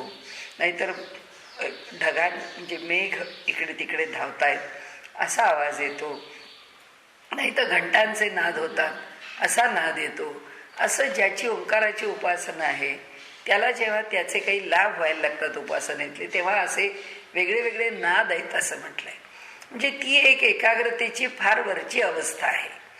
आणि प्रत्यक्ष त्या तुर्यगाच्या पातळीवरती तर हे सगळं ओलांडून तो पलीकडे जातो. त्यामुळे ही जी परिस्थिती आहे ना, हे मागे मागे मागे जात ते वेदमंत्र प्राप्त कुठे झाले त्याच्याकरता आपण उलटे मागे चाललोय. आता याच्यातून रूपातनं मागे गेलो, स्पर्शात गेलो, स्पर्शातनं मागे गेलो, शब्दात गेलो. आता त्या शब्दाच्या ठिकाणी आलंबन सूक्ष्म म्हणजे काय? केवळ स्पंदन. केवळ स्पंदन हीच शब्दाची सगळ्यात सूक्ष्म स्थिती आहे. म्हणून ते त्या स्पंदनात्मक अवस्थेपर्यंत येऊन ते त्याच्याशी एकरूप झाले. आणि जेव्हा ही एकरूपता त्यांना साधते त्यावेळी आपल्याकडे असं म्हटलेलं आहे की त्यांना त्या स्थितीमध्ये काय त्यांची भावना असेल त्याप्रमाणे, काय त्यांचे त्यावेळेचे संकल्प असतील किंवा संकल्प नसताना सुद्धा ज्या सूक्ष्म वृत्ती असतील त्या वृत्ती ज्यावेळी म्हणजे आविष्काराला येतात त्याप्रमाणे त्यांना त्या देवतेचं दर्शन होतं. ते सूक्त त्यांना प्राप्त होतं. ते सूक्त त्यांना प्राप्त होतं, तो मंत्र त्यांना प्राप्त होतो. आणि त्या मंत्राच्या साह्याने म्हणजे आम्ही आता त्या वेदामध्ये अंतर्भूत झालेला जो मंत्र आहे त्याच्या साह्याने लाभ पुढचा माणूस घेतो. पण प्रत्यक्ष तो जो मंत्र आहे तो मंत्र ज्यावेळी त्याला दिसतो किंवा तो मंत्र ऐकायला येतो म्हणून त्यांना आपण श्रुती म्हणतो वेदांना, आणि डोळ्यांना दिसतो तो मंत्र त्याच्या, म्हणून त्याला आपण मंत्राचा द्रष्टा म्हणतो. ते ऋषी हे मंत्रद्रष्टे ऋषी आहेत असं म्हणतं. मंत्राचा द्रष्टा म्हणजे तो मंत्र पाहणारा. आता जेव्हा मंत्र त्याला दिसतो तेव्हा तो ह्या डोळ्यांनी त्याला दिसतच नाही. त्याला जे वाचायला त्याला येतं ते त्याच्या तोंडातून बाहेर पडतं. जसं आपण वाल्मिकींचं म्हणलंय ना की रामायण त्यांनी पुढे लिहिलं पण आंघोळीला निघाले त्या तमसा नदीवरती शिष्याच्या बरोबर, ही जागा नाही बरी, ती जागा नाही बरी, ती जागा नाही बरी करत असं शोधत शोधत पुढे चालले. तर जाता जाता त्यांनी एकदम पाहिलं की त्या एका पारध्याने त्या क्रौंच पक्षिणीचा वध केलेला आहे. आणि तो जो नर आहे तो फार शोक करतोय की ती क्रौंची ती पक्षिणी मृत झाली म्हणून. ते पाहिल्याबरोबर त्यांच्या मुखातून शापवाणी बाहेर पडली, मा निषाद, अरे तू हे करू नकोस, अशा प्रकारे तिला मारू नकोस. हा नुसता मुखातून त्यांच्या शब्द. ते म्हणाले माझ्या इतका तपस्वी की माझ्या मुखातून कधी शापवाणी बाहेर पडलीच नाही, आणि मी आत्ता कसा असा बोललो. आंघोळ केली, परत आले तर घरामध्ये नारद येऊन बसलेले आहेत, ब्रह्मदेव येऊन बसलेले आहेत, आणि त्यांनी त्यांना सांगितलं की तुम्ही रामाचं चरित्र लिहा. तेव्हा ते म्हणाले की मी रामाचं चरित्र, मला माझी जी ओढ आहे असा कोणीतरी सत्पुरुष या पृथ्वी तलावरती राहतो का, त्याकरता म्हणून त्यांनी विचारलं ब्रह्मदेवाला की धर्मज्ञश्च कृतज्ञश्च सत्यवाक्यो दृढव्रत, असा कोणी व्रती पुरुष या पृथ्वी. त्यांनी सांगितलं हो आहे, तो राम आहे आणि त्याचंच चरित्र मी तुला लिहायला सांगतोय. म्हणून रामायणाच्या सुरुवातीला ब्रह्मदेवानी सांगितलेलं पहिलं छोटं रामाचं चरित्र आहे की त्या दोघांचा संवाद आहे. मग ते म्हणाले की असं असं झालं, मी आलो, माझ्या मुखातनं अशी शापवाणी बाहेर पडली. म्हणजे शापवाणी नाही बाहेर पडली, त्या निमित्ताने तुमच्या मुखातून अनुष्टुभ छंद बाहेर पडला. त्याच अनुष्टुभ छंदामध्ये आता तुम्ही रामायण लिहा. म्हणून मग ते रामायण अनुष्टुभ छंदामध्ये लिहिलं गेलं. काय एखाद दोन छंद वापरले नाही तसं नाही, वापरलेले, पण वाल्मिकीनी दुसरा छंद तसा फारसा वापरलेला नाहीये. तुलसी रामायणामध्ये सुद्धा दोहे, सोरठ, छंद असे 2-4 प्रकार तिथे वापरलेले आहेत. तर सांगायचा हेतू असा की हे जे मुखातून बाहेर पडतं ती वाणी देहाच्या आश्रयाने बाहेर पडत नाही, ती आमच्या बुद्धीने बाहेर पडत नाही, पडते ऋषीच्याच देहातून. तो पांचभौतिकच आहे, त्याचा देह काही आमच्यापेक्षा वेगळा दिव्य झालेला आहे म्हणून मुखातनं वाणी बाहेर पडली नाही. तेही या पृथ्वी तलावर राहिले, तेही या पृथ्वी तलावर देह धरूनच राहिले, तेही देह टाकून गेले. कोण नाही देह टाकून गेला? साक्षात भगवान श्रीकृष्ण आणि राम सुद्धा देह टाकून गेले. म्हणजे पंचमहाभौतिक देहाचा त्याग करायचा आहे याबद्दल कुठे संशय नाहीच आहे. पण जी वाणी त्यांच्या मुखातून बाहेर पडली ती जी वाणी आहे त्या वाणीला अपौरुषेय असं म्हणतात. कारण कुणा पुरुषाच्या, म्हणजे पुरुष सुद्धा पुरुष आहे, ते पुरुषा चैतन्य ज्याच्या आश्रयाने राहतं तो पुरुष म्हणजे हा देह. या देहाच्या संहितेमधून किंवा म्हणजे प्रकृती आणि पुरुषाच्या एकत्रीकरणातून झालेलं हे जे रूप आहे या रूपातून बाहेर पडलेली नाही. ती विशुद्ध अशा, ज्याला ऋतंभरा प्रज्ञा असं पतंजलींनी म्हटलं, तत्र ऋतंभरा प्रज्ञा असं ते म्हणतात, की जी स्थिती प्रज्ञेची अशी आहे की ज्ञान घड्यामध्ये, म्हणजे दृष्टांत दिलाय की एखाद्या घड्यामध्ये जर पाणी भरलं, काठोकाठ पाणी भरलं, तर त्याच्यात जर का थेंबर जरी पाणी पडलं तरी सुद्धा ते पाणी त्याच्यातून बाहेर पडेल, कारण आता इतकं काठोकाठ भरलं की त्यात सामवायला जागा नाहीये. अशी जेव्हा ज्ञानाची संपृक्त अवस्था येते, टोटल सॅच्युरेशन येतं, तेव्हा त्या ऋषींच्या ठिकाणी ज्ञान सॅच्युरेट होतं आणि ते सॅच्युरेट झाल्यानंतर त्याच्यातून जे बाहेर पडतं त्याला जे मिळतं आता ते त्याच्यापेक्षा अधिक असतं. मग जे अधिक असतं ते बाहेर पडतं आणि ते जे बाहेर पडलं ते वेद आहे. हा, म्हणून ती वाणी अपौरुषेय आणि म्हणून ते त्रिकालाबाधित सत्य आहे. त्रिकालाबाधित का सत्य आहे? कारण त्या वाणीला ना कालाचा स्पर्श आहे, ना दिशा म्हणजे स्थान आदी स्थलकाल नाही, किंवा पंचमहाभूत नाही, पंचतन्मात्र नाही, या सगळ्याच्या पलीकडे. आणि म्हणून त्यांनी इथे आता सांगण्याचा हेतू असा की ज्या दुसऱ्या ज्ञानाबद्दल आपण बोलतोय ते वेदांचं जे ज्ञान आहे ते अपौरुषेय आहे आणि ते अपौरुषेय आहे म्हणून आम्ही ते प्रमाण मानलंय. मग ते एकदा प्रमाण मानल्यानंतर परमेश्वराची ही जी रूपं आहेत की जी वर्णन केलेली आहेत की तो निर्गुण निराकार सुद्धा आणि तो सगुण साकार सुद्धा, याची संगती कशी लावायची आणि याची संगती कोणी लावायची? तर याची संगती ब्रह्मसूत्रकारांचं तिसरं सूत्र आहे, शास्त्र योनित्वात. शास्त्राच्या मधूनच आपल्याला समजेल, म्हणजे वेदाचा अभ्यास केल्याशिवाय ब्रह्माचं स्वरूप कसं आहे हे तुम्हाला कळणार नाही. म्हणजे त्यांनी आपल्याला काय सांगितलं की तर्कानी तुम्हाला ब्रह्म कळणार नाही. तर तुम्हाला ब्रह्म कशाने कळेल? तर ब्रह्म तुम्हाला फक्त वेदातून कळेल. मग जर वेदातून कळेल, हे उगीच आमचे सगळे मध्वाचार्यांपासून शंकराचार्यांपर्यंत हे द्वैत घेऊ नयेत, हे अद्वैत घेऊ नयेत, भांडतायत किती. म्हणजे दोन्ही बाजूनी दोन टोक आहेत ना, एक त्याच वेदाचा अर्थ द्वैत काढतात, एक त्याच वेदाचा अर्थ अद्वैत काढतात, पण कुणी वेद नाकारत नाही. हे महत्वाचं की हे ज्ञान आहे, त्या ज्ञानातून मला पाहिजे तो अर्थ काढताना ते काय वापरतात? तर्क. हेही तर्क वापरतात, हेही तर्क वापरतात. म्हणजे तत्वज्ञानाची उभारणी दोघेही कशावर करतात? तर्कावर करतात. तत्वज्ञान भले तर्कावर उभं करू दे, त्यांनी तर्कावर जरी उभं केलं तरी हे शाश्वत तत्वज्ञान त्यांनी नाकारलेलं. थोडी लबाडी केली असेल. लबाडी म्हणजे कशी की मला अनुकूल असणारी वचनं तेवढी मी काढून घेतली, मला अनुकूल असणारी वचनं तेवढी मी काढून, पण ती वेदातूनच घेतली.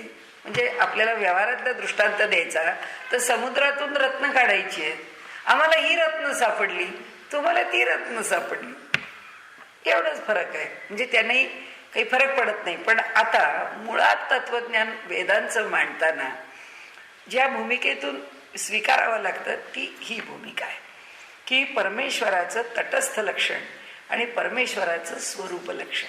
वेदांनी दोन प्रकारांनी वर्णन केलेलं आहे परमेश्वराचं लक्षण. तटस्थ लक्षणामध्ये तो निर्गुण आहे, तो निराकार आहे, म्हणजे गुणांपासून तटस्थ आहे, आकारापासून तटस्थ आहे, अव्यय आहे, खर्च होण्यापासून अलिप्त आहे. आम्ही जगामध्ये सगळं खर्ची पडताना बघतो, कारण हे जे त्रिगुण आहेत हे त्रिगुण खर्ची पडतात म्हणून तर हे सगळं निर्माण होतं. ही पंचमहाभूत खर्ची पडतात म्हणून तर निर्माण होतं. ही अष्टधा प्रकृती तर निर्माण करते. आता आम्ही काय तांदूळाचं आधी बी फेकतो, म्हणजे त्याचं ते सुप्त रूप आहे, तरी आम्ही ते फेकलं की त्याच्यापासून आविष्काराला येतं की सुरुवात झाली प्रकृतीची. म्हणजे बीजभावाला आलं तिथे प्रकृती अव्यक्तामध्ये गेली, व्यक्ततेत नाही गेली. म्हणजे त्या भाताची किंवा त्या तांदूळाची अव्यक्त स्थिती काय आहे? प्रकृतीची, मूळ प्रकृतीची स्थिती हा बीजभाव आहे. ते अव्यक्त आहे, तांदूळच आहे त्याच्यामध्ये, पण तो बीजभावाला गेलेला आहे. आता तो पुन्हा प्रकटीकरणाला यायचा त्या बीजभावातून, तर ती बिया आम्ही टाकल्या, फेकल्या. आता त्याच्यातून तांदूळाच्या करता रोप उत्पन्न झालं, रोपातून मग त्याचं काळजी आहे, त्याची रोपं वाढली, त्याला मग ओंब्या लागल्या किंवा गव्हाला ओंब्या लागल्या, तांदूळाचे भाताचे हे पकडले त्या ठिकाणी, त्याचे झुपकेच्या झुपके भाताचे लागले त्याला, हा लोंब्या, तशा लोंब्याच म्हणतो आपण त्याला. गव्हाची ओंबी इकडे लोंब्या असंच म्हणतो. ते यायला लागला भात त्याला, आणि मग तो पुन्हा प्रकट झाला. म्हणजे त्याचं अप्रकट जी मूळ स्थिती आहे त्या स्थितीच्या एक टप्पा अलीकडे बीजभाव आहे, तो लक्षात ठेवायचा. अव्यक्त हा बीजभाव आहे, प्रकृतीचा आहे, पण मूळ ठिकाणी नाही आहे. मूळ ठिकाणी हा तांदूळाचा जी साळ आहे किंवा भात आहे ते भात मूळ स्थितीत केव्हा जाईल, जेव्हा भाताचं भात पण संपेल, म्हणजे प्रकृतीचं मूळ पण आलं, म्हणजे त्यांनी ती पण स्थिती टाकली. तसा हा ऋषी सुद्धा आपली प्रकृतीची सगळी स्थिती टाकतो, चैतन्यात जातो, आणि त्या चैतन्यात त्याचं हृदयस्थ चैतन्य आहे ते आणि परमात्मा चैतन्य एकरूप होतं. आणि एकरूप होतं म्हणून त्या चैतन्याची ते जे ज्ञान आहे, आता परमेश्वरांनी कृपेने जे आधिक्याने दिलं ते त्याच्या मुखातून बाहेर पडलं.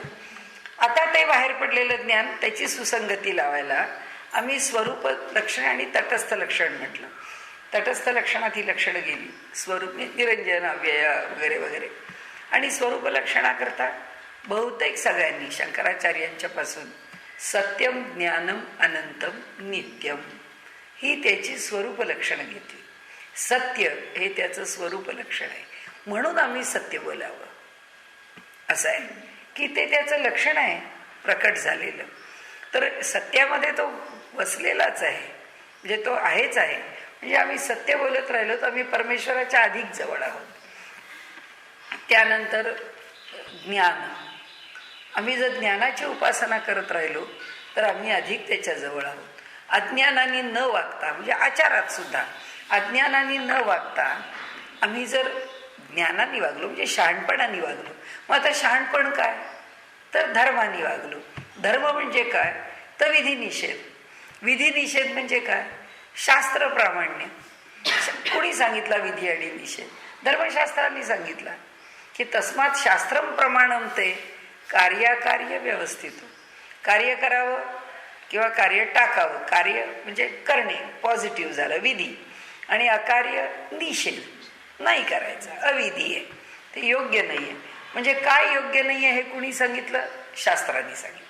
काय योग्य आहे हे कुणी सांगितलं? शास्त्रांनी सांगितलं. म्हणजे आम्ही कशाच्या जवळ गेलो? ज्ञानाच्या माध्यमातून. वैचारिक पातळीवर योग्य विचार, वासनेच्या पातळीवर योग्य वासना, आचाराच्या पातळीवर सदाचार. म्हणजे पहा, सद्वासना, सदाचार, सन्नीती, सद्भावना, या सगळ्या गोष्टी ज्या आहेत याचा अवलंब करणे म्हणजे परमेश्वराच्या जवळच जाणं. त्याच्याकरता वेगळं काही करायला नकोच आहे आपल्याला. हे आचरण हेच त्याच्यापर्यंत नेणार आहे. हे ज्ञान झालं, सत्यम ज्ञानम अनंतम.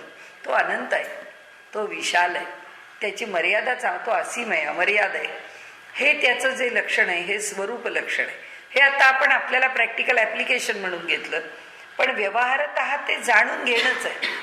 ते स्वरूप लक्षणाने तो कसा जाणता येतो की तो कुठे बघायचा, त्याला सगळ्या ब्रह्मांडाला व्यापून आहे अशा अनंत कोटी ब्रह्मांडाचा तो नायक आहे. तो इतका अमर्याद आहे. म्हणून उपनिषदांनी सांगितलं की त्या ऋषीला जे भावलं ते की यो वै भूमा तत्सुखम नाल्पम सुखम अश्नुते. म्हणाले जे व्यापक आहे त्यात सुख आहे, आपल्या संकोचात सुख नाही. किंवा आपण ज्याला नॅरो माइंडेडनेस म्हणतो, आपली संकुचित वृत्तीमध्ये सुख नाही आहे. ज्याची वृत्ती विशाल आहे त्याच्यातच सुख आहे. त्यांनी विधानच करून टाकलं. आणि म्हणून यो वै भूमा, भूमा म्हणजे जे व्यापक आहे, तत् सुखम, त्याच्यामध्ये सुख आहे. न अल्पम सुखम अश्नुते, अल्पात सुख मिळत नाही. म्हणजे शेवटी ही सगळी परमात्मा लक्षणं आहेत. आणि ह्या लक्षणांवरून तत्वज्ञानामध्ये ज्याला आपण तर्कानी म्हणतो तो मांडणीचा खेळ चालतो. खेळ म्हणजे काय, परमेश्वराला काही फरक पडत नाही, हा फक्त शब्दांचा खेळ आहे. म्हणून माऊलींनी पुढे तो वाचा परिहार, वाचा ऋण परिहार केलेलं आहे ना, ते त्याकरता केलेलं आहे. तर आता इथे त्यांनी जे सांगताना आपण इथे पुढे का आलो इतके, कारण माझ्या लक्षात नाही की पूर्वी याचं रेकॉर्डिंग आपण केलंय की नाही, स्वरूप लक्षण आणि तटस्थ लक्षणाचं. तर असे जगत शब्दे जे भासत, आता जगत ह्या शब्दाने जे भासत आहे ते काय आहे म्हणतात, तेच प्रकृतीचे जागृतत्व. म्हणजे प्रकृती जागी आहे याचं लक्षण काय, जग आहेच. जग प्रति क्षणाला विस्तारता आहेच, ती निर्माण करतेच आहे. कारण आता आपण काल लावलेलं बी असतं, आज आपण पाहिलं ते फुगून आलंय, उद्या पाहिलं त्याला थोडासा अंकुर आलाय, परवा पाहिलं त्याला थोडीशी पानं आली, तेव्हा ती छोटीशी पानं वाढताय ना. प्रतिक्षणाला वाढल्याशिवाय आम्हाला 24 तासानंतर त्याचा इफेक्ट कळणार. डॉक्टर सुद्धा आपल्याला सांगतात, हा औषध आत्ता घेतलंय पण ह्याचा इफेक्ट व्हायला, जसं आपण ॲस्पिरिन डिस्पिरिन म्हणतो, अर्ध्या तासात इफेक्ट आहे. मग ती कोण देतो इफेक्ट, प्रकृतीच देते ना. तो जो बदल आहे, तो बदल होणं म्हणजेच प्रकृतीचं कार्य चालणं.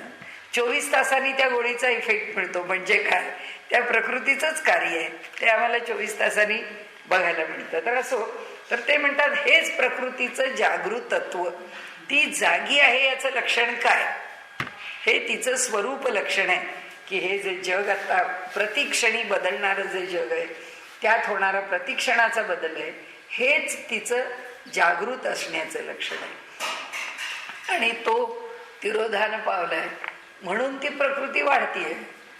जर तो आविर्भावाला आला तर प्रकृतीचं तिरोधान झालं तर हे संपत जाईल. तिरोधान होत असताना एक एक एक एक महाभूत संपत जाऊन प्रलयाचा काळ येईल. आणि म्हणून हे जागृतत्व, तेच प्रकृतीचे जागृतत्व, हे आणून ध्यानात विचार याचा करावा. म्हणाले हे आपण लक्षात घ्यावं आणि त्याचा विचार करावा. याचा अर्थ असा की काय बरं यांचा संबंध आहे आणि कसे बरं हे प्रकट होतात, प्रकृती कशी बरं प्रकट राहते, पुरुष कसा बरं निद्रिस्त राहतो. म्हणजे प्रकृतीचं प्रकटीकरण पाहत गेलो, खरंच आपण चिंतन करत गेलो तर आपण स्वतःच अवाक होतो. वास्तविक पाहता ते केवढा अवाढव्य पाणी या पृथ्वीवरती, पण ते कसं नियंत्रणात आहे. म्हणजे ज्या दिवशी ते बेकाबू होईल, जेव्हा ते अनियंत्रित होईल, त्या दिवशी त्या पाण्याचं काय होतं आपण पाहिलं. ते सुनामी काय, ते कुणालाच आटोपत नाही.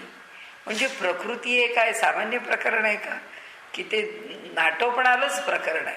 म्हणजे एखाद्या देहामध्ये देह पडताना, प्रकृती सुटून जाताना, कारण तीच सुटते, चैतन्य निघून जातं, ती सुटताना त्या माणसाला डोळ्याची म्हणजे पापडी स्वा लवते तर देह पडतो.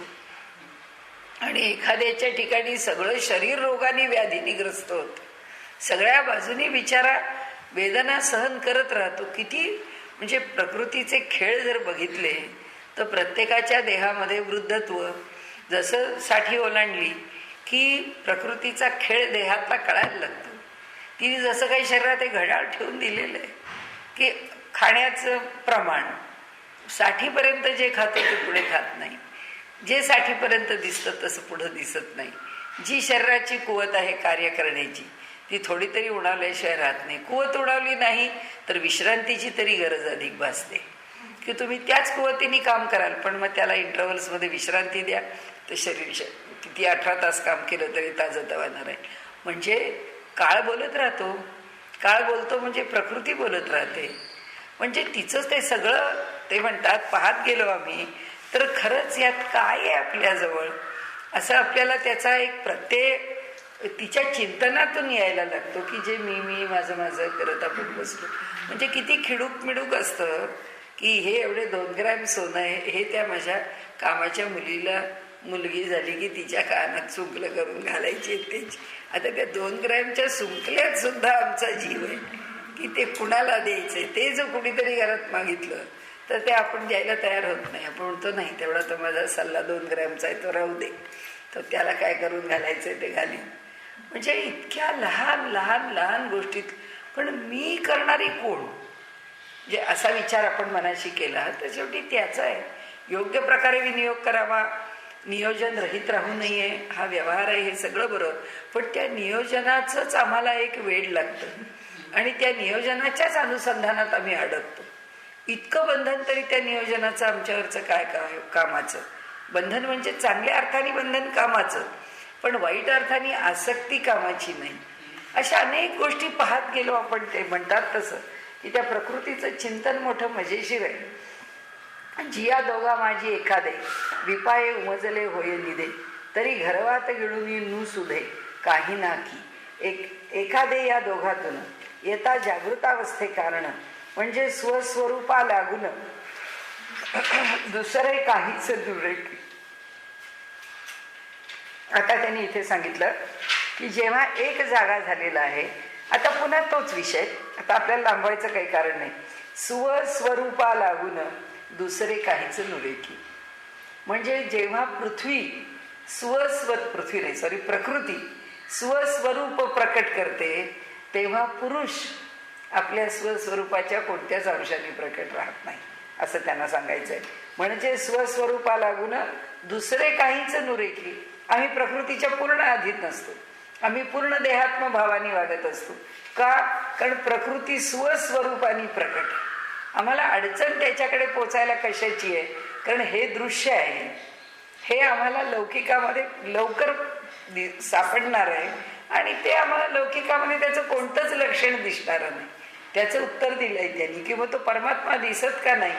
तो दिसेल, पण केव्हा दिसेल? जेव्हा प्रकृती टाकाल तेव्हा दिसेल. जोपर्यंत ह्या लक्षणांनी तुम्ही युक्त आहात तोपर्यंत तो त्याचं लक्षण प्रकट करणार नाही, असं त्यांना आपल्याला सांगायचंय. जागणे आणि जागती ही एकची निश्चिती. जागत्याची जागृत स्थिती मुळीच आहे भ्रामक. ते त्याचे जागेपण आहे अवयवाची खूण. निद्रा आणि जागेपण मुळी न शिवशक्तीसी तरी घरवात गिळूनी नुसुदे काही नाकी.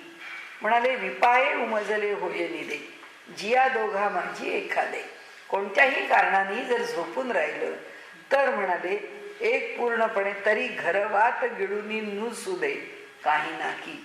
म्हणजे घरवात म्हणजे घर, घराची वार्ता, घराच्या संबंधाने चर्चा, काही म्हणजे घर संबंधाने म्हणजे त्या दोघांचं एकत्र असणं, हे नुसुधे काही नाकी, काहीच शिल्लक राहत नाही. म्हणजे दुसऱ्याची अजिबात कोणत्याही स्वरूपामध्ये आपल्याला लक्षणांनी किंवा कशानेही जाणीव होण्यासारखी स्थिती शिल्लक राहत नाही. आता ते त्याचे जागेपण आहे अवयवाची खूण. निद्रा आणि जागेपण मुळी न शिवशक्तीसी. ते त्याचे जागेपण आहे अवयवाची खूण, म्हणजे त्याची ही अंग आहेत. त्याचा अवयव याचा अर्थ हात आणि पाय डोळे असं नाही, पण धरायला अडचण नाही आपल्याला. आणि म्हणून तो परमात्मा आपण सहस्रशीर्ष सहस्रपाद असं वर्णन केलेलं आहे. हे सगळेच त्याचे अवयव आहेत, त्याच्या अवयवांची खूण आहे असं म्हणायला आपल्याला अडचण नाही.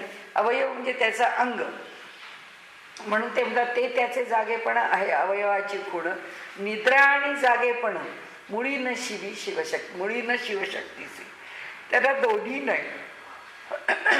शिवशक्तीच्या ठिकाणी झोपही नाही, जागेपणही नाही. त्याचं कारण काय तर पुढं सगळं त्याचं स्पष्टीकरण आलेलंच आहे. म्हणजे ज्यावेळी हे द्वंद्व आहे, झोप हे कशा करता? जागेपण आहे म्हणून. म्हणजे दुःख केव्हा? जेव्हा सुख नाही म्हणून. सुख केव्हा? जेव्हा दुःख नाही म्हणून. पण जिथे सुख आणि दुःख या दोन वेगळ्या गोष्टी राहतच नाहीत, त्याच्यानंतरची जी स्थिती येते म्हणजे सुखदुःखाच्या पलीकडची जी सुखाची आनंदाची स्थिती, म्हणून भगवंताचं नाव सुद्धा आपण सच्चिदानंद ठेवलेलं आहे. तो आनंद स्वरूप आहे. तो आनंद म्हणजे व्यवहारातला आनंद नाही आहे. व्यवहारातला आनंद आणि दुःख किंवा आनंद आणि माणसाला जाणवणारी कोणत्याही ठिकाणची कमतरता, उणीव, वैकल्य, या सगळ्याच्या पलीकडे आहे तो. म्हणजे ते वैकल्य आणि व्यवहारातलं सुख ह्या दोघींच्या पलीकडचा आनंद. म्हणून तर तुकाराम महाराजांना ती गोडी ज्यांनी चाखली तो कशाला या प्रपंचाची गोडी चाख. कारण त्या आनंदाचं स्वरूप काही असं विशेष आहे, काही असं म्हणजे ज्याला आपण अधिक आहे, की ज्या अधिकापुढे लौकिकामधल्या कोणत्याही सुखाविषयी मनुष्याला आकर्षण शिल्लक राहणार नाही आहे. तर म्हणून ते इथे म्हणतात की हे जे त्याचे निद्रा जागेपण हे शिवशक्तीला का नाही? कारण त्यांच्या ठिकाणी द्वंद्व नाही. द्वंद्व केव्हा सुरू झालं? जेव्हा शिवशक्तींना मूल झालं. म्हणजे त्यांना जग निर्माण झालं. द्वंद्व जगात आलं, द्वंद्व शिवशक्तीत नाही आलं. म्हणून सारखं एक लक्षात ठेवायचं की शिव आणि शक्ती हे एकमेकांना सोडून क्षणभर राहत नाहीत. हे आत्तापर्यंत त्यांनी 10-15 वेळा वेगवेगळ्या प्रकारांनी सांगितलं. राहत नाहीत म्हणजे ते दोन्ही एकच आहेत, ते अद्वैतच आहे, त्यांच्यामध्ये भेद होतच नाही. द्वैत केव्हा येतं? जगात. जगाच्या मागे शिवशक्तीत द्वैत नाही, त्या ठिकाणी ते एकच आहे, तिथे अद्वैतच आहे. आविर्भावाचे तिरोधान, आविर्भाव होणं, पृथ्वीनी प्रकट करणं, म्हणजे पृथ्वी काय म्हणते, प्रकृतीने प्रकट करणं, हेच त्याचे निद्रापण. कोणाचे? पुरुषाचे. हा स्वस्वरूपाची खूण या दोहोहून निराळी. म्हणजे आविर्भाव आणि तिरोभाव ह्या दोघांच्या पलीकडे, म्हणजे मनुष्य आध्यात्मिक अनुभव घेतो तेव्हा या आविर्भाव तिरोभावाच्या पलीकडे जाऊन अनुभव घेतो. आविर्भाव करणं किंवा तिरोभाव करणं हा जो भाग आहे हा फार अलीकडचा भाग आला. ह्याच्या पलीकडे जेव्हा जातो त्या प्रकटीकरणामध्ये, त्यावेळी तो त्या स्थितीत राहतो, त्या म्हणजे अनुभव घेतो. म्हणजे काय घेतो? त्या समाधीमध्ये अनुभव घेतो, भगवंताच्या एकरूप होण्यामध्ये अनुभव घेतो, किंवा त्या भक्तीचा आनंद लुटतो. ही जी स्थिती आहे ती स्थिती आविर्भाव तिरोभावाच्या पलीकडे. म्हणजे तिरोभाव होणे म्हणजे काहीतरी लुप्त होणे, किंवा आविर्भावाला येणे म्हणजे काहीतरी प्रकट होणे. म्हणजे देव आपल्यासमोर काहीतरी प्रकट करतो का? त्या भावाच्या पातळीवर नाही. तो काही प्रकटही करत नाही, तो काही दूरही करत नाही. त्याचं जी अभिव्यक्ती आहे, काय आता त्याला म्हणू आपण, किंवा जो आपला अनुभव आहे, ती जी अनुभूती आहे, ती अनुभूती त्याच्या पूर्ण अंशाची आहे. म्हणून तो जो अनुभवतो, आता अनुभवाच्या बाहेर आल्यावर जेव्हा शब्दात बोलतो त्यावेळी त्याला मर्यादा येते, कारण त्याची ती अनुभूती प्रत्यक्ष तशी प्रकटच होत नाही, आणि त्यामुळे तो ती शब्दातून प्रकट करतो. आणि हे एकरूप होणं झालं त्याच्याशी. आणि हे एकरूप न होता मला तुझं दर्शन दे म्हणणं, ते अलीकडे, ते प्रकृतीच्या ताब्यात आहे. म्हणजे आम्हाला रामाचं दर्शन झालं असं आम्ही म्हटलं तरी ते दर्शन म्हणजे काय आहे? आम्ही प्रकृतीच्या कक्षेतच आहोत. म्हणजे प्रकृती आविर्भावाला आली, आणि ती आविर्भावाला येताना तिच्याबरोबर पुरुषही थोड्या प्रमाणात आविर्भावाला आला. म्हणून तिने त्या पुरुषाला, झोपलेल्या पुरुषाला रामाचं दर्शन घडवलं. म्हणजे त्या प्रकृतीने आमच्यापासून दूर असलेल्या रामाला आमच्यासमोर उभं केलं, म्हणजे त्या पुरुषाला थोड्या प्रमाणात जागं केलं. म्हणजे तो चैतन्य रूपामध्ये त्यांनी प्रकृतीच्या कक्षेत असलेल्या सामर्थ्यापेक्षा चैतन्याचं आपलं वेगळं सामर्थ्य प्रकट केलं. कुणाच्या माध्यमातून? प्रकृतीच्या. म्हणजे ती सुटलीच नाहीये. जेव्हा रामाचं दर्शन झालं तेव्हा प्रकृती सुटलीच नाही, कृष्णाचं दर्शन झालं तरी प्रकृती सुटलीच नाही. पण प्रकृती जे दाखवते, जे तिचं सामर्थ्य नाही, ते मात्र त्याच्यामध्ये अंतर्भूत झालं. ते कुणाचं? पुरुषाचं. म्हणजे पुरुष काही 100% प्रकट झाला असं नाही, त्याला ज्या प्रमाणात व्हायचं असेल त्या प्रमाणात होईल, समोरच्याचा अधिकार ज्या प्रमाणात असेल त्या प्रमाणात होईल.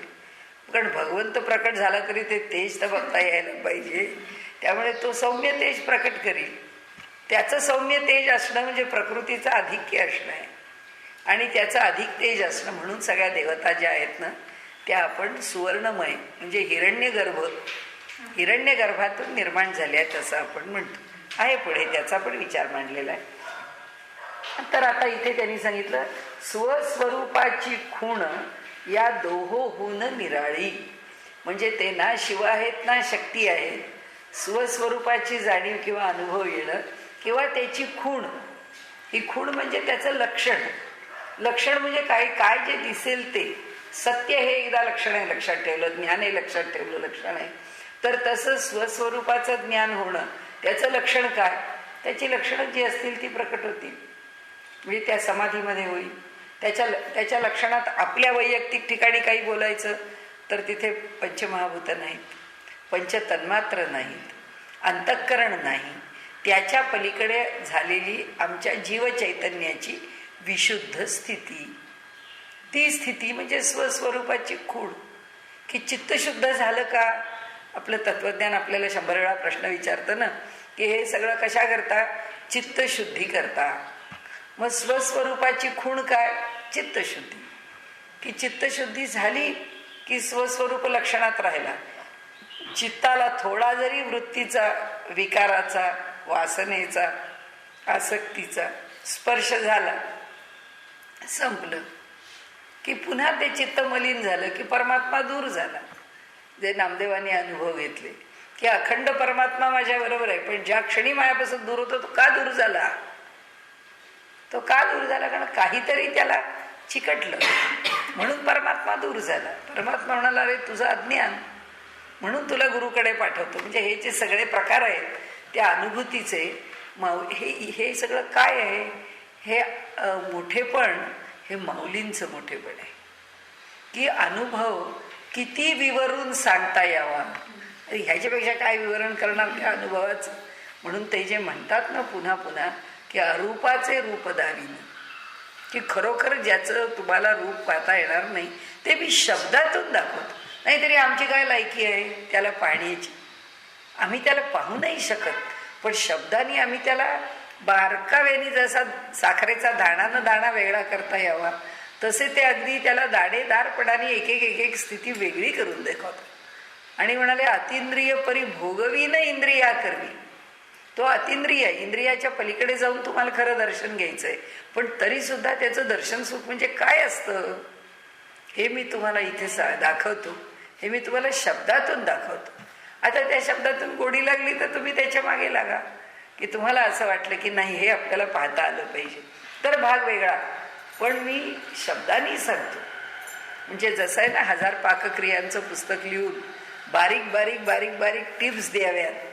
मग आता पुस्तक बघून आपण म्हणतो नाही, अगदी रुचिरा बघून पुस्तक समोर ठेवून पदार्थ केला ना तर कधी बिघडत नाही. तसं आहे ते. त्यांनी सांगितलं, मी इतकं तुम्हाला परफेक्ट त्याचं प्रमाण देतो. स्वरूपाते पाही, स्वस्वरूपाते पाही, जागृती निद्रा दोन्ही नाही. हे शिवशक्तीच्याच ठाई येणार आहे प्रत्ययाला.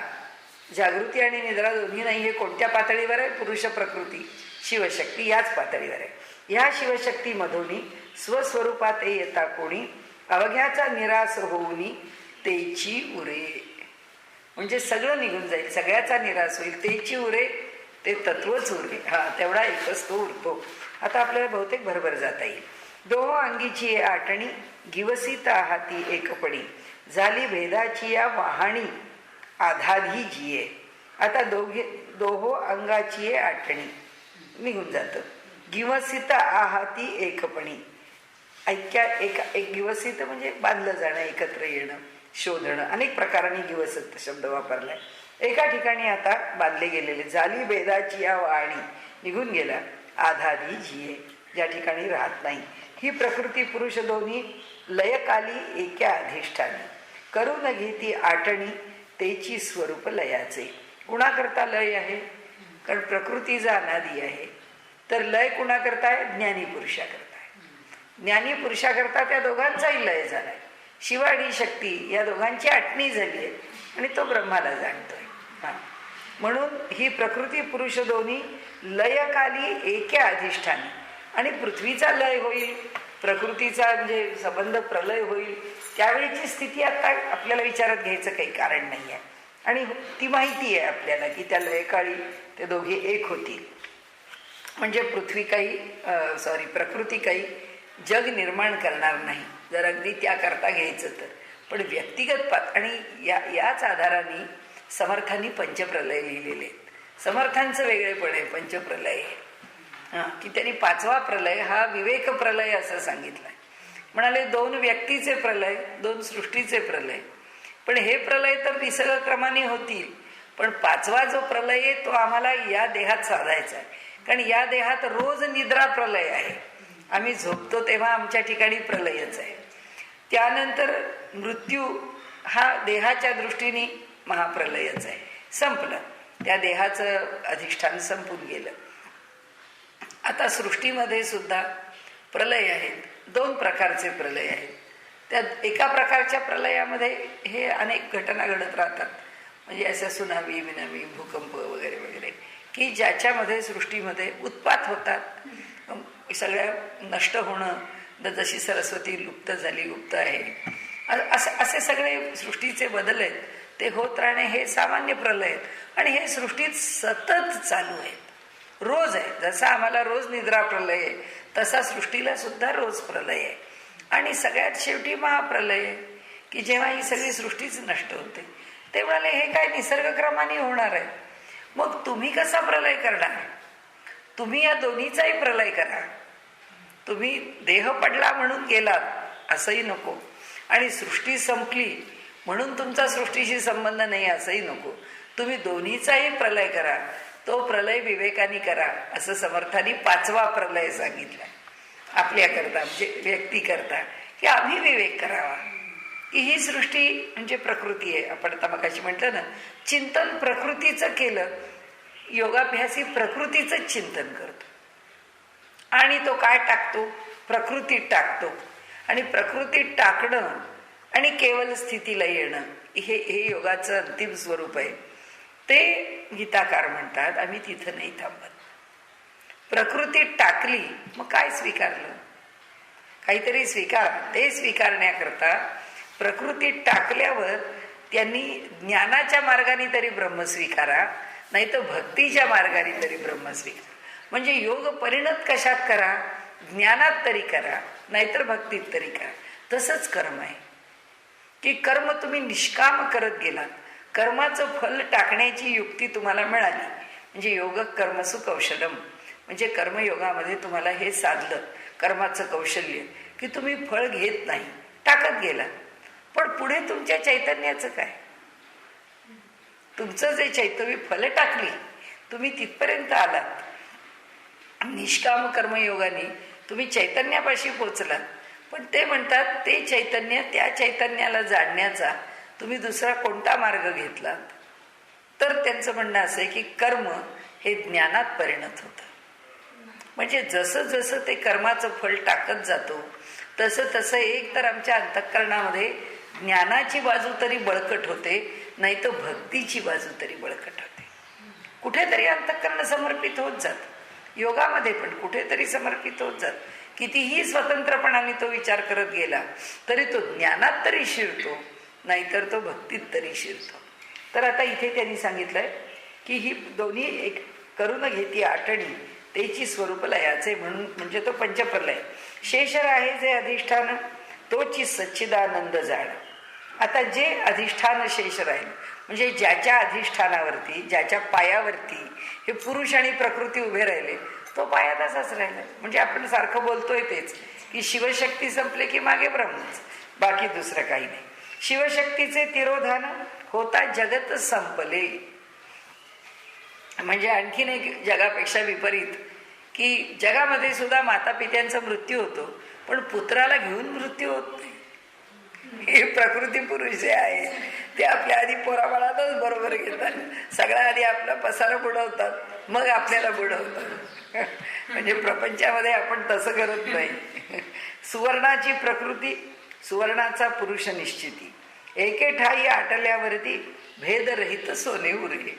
दोन्ही पुतळे गेले पुरुष आणि प्रकृतीचे, ते दोन्ही आटवले तरी शेवटी सोनच राहिलं. म्हणजे काय राहिलं? शेवटी ब्रह्मच राहिलं पुरुष आणि प्रकृती आटल्याबरोबर. मूर्ती झाल्या आटल्याचे, यांचे न भान सोन्यासाचे, हेम पण हेमाचे अखंडित केव्हाही. मूर्ती तयार झाली म्हणून सुद्धा सोन्याला सोने पण आलं नाही, किंवा म्हणजे त्याला कळलं नाही की आता मी सोन्याचा आहे आणि ही माझी मूर्ती आहे. आणि तसंच यांचे न भान सोन्यासाचे, हेम पण हेमाचे अखंडित केव्हाही. मूर्तीत सुद्धा ते सोनच आहे.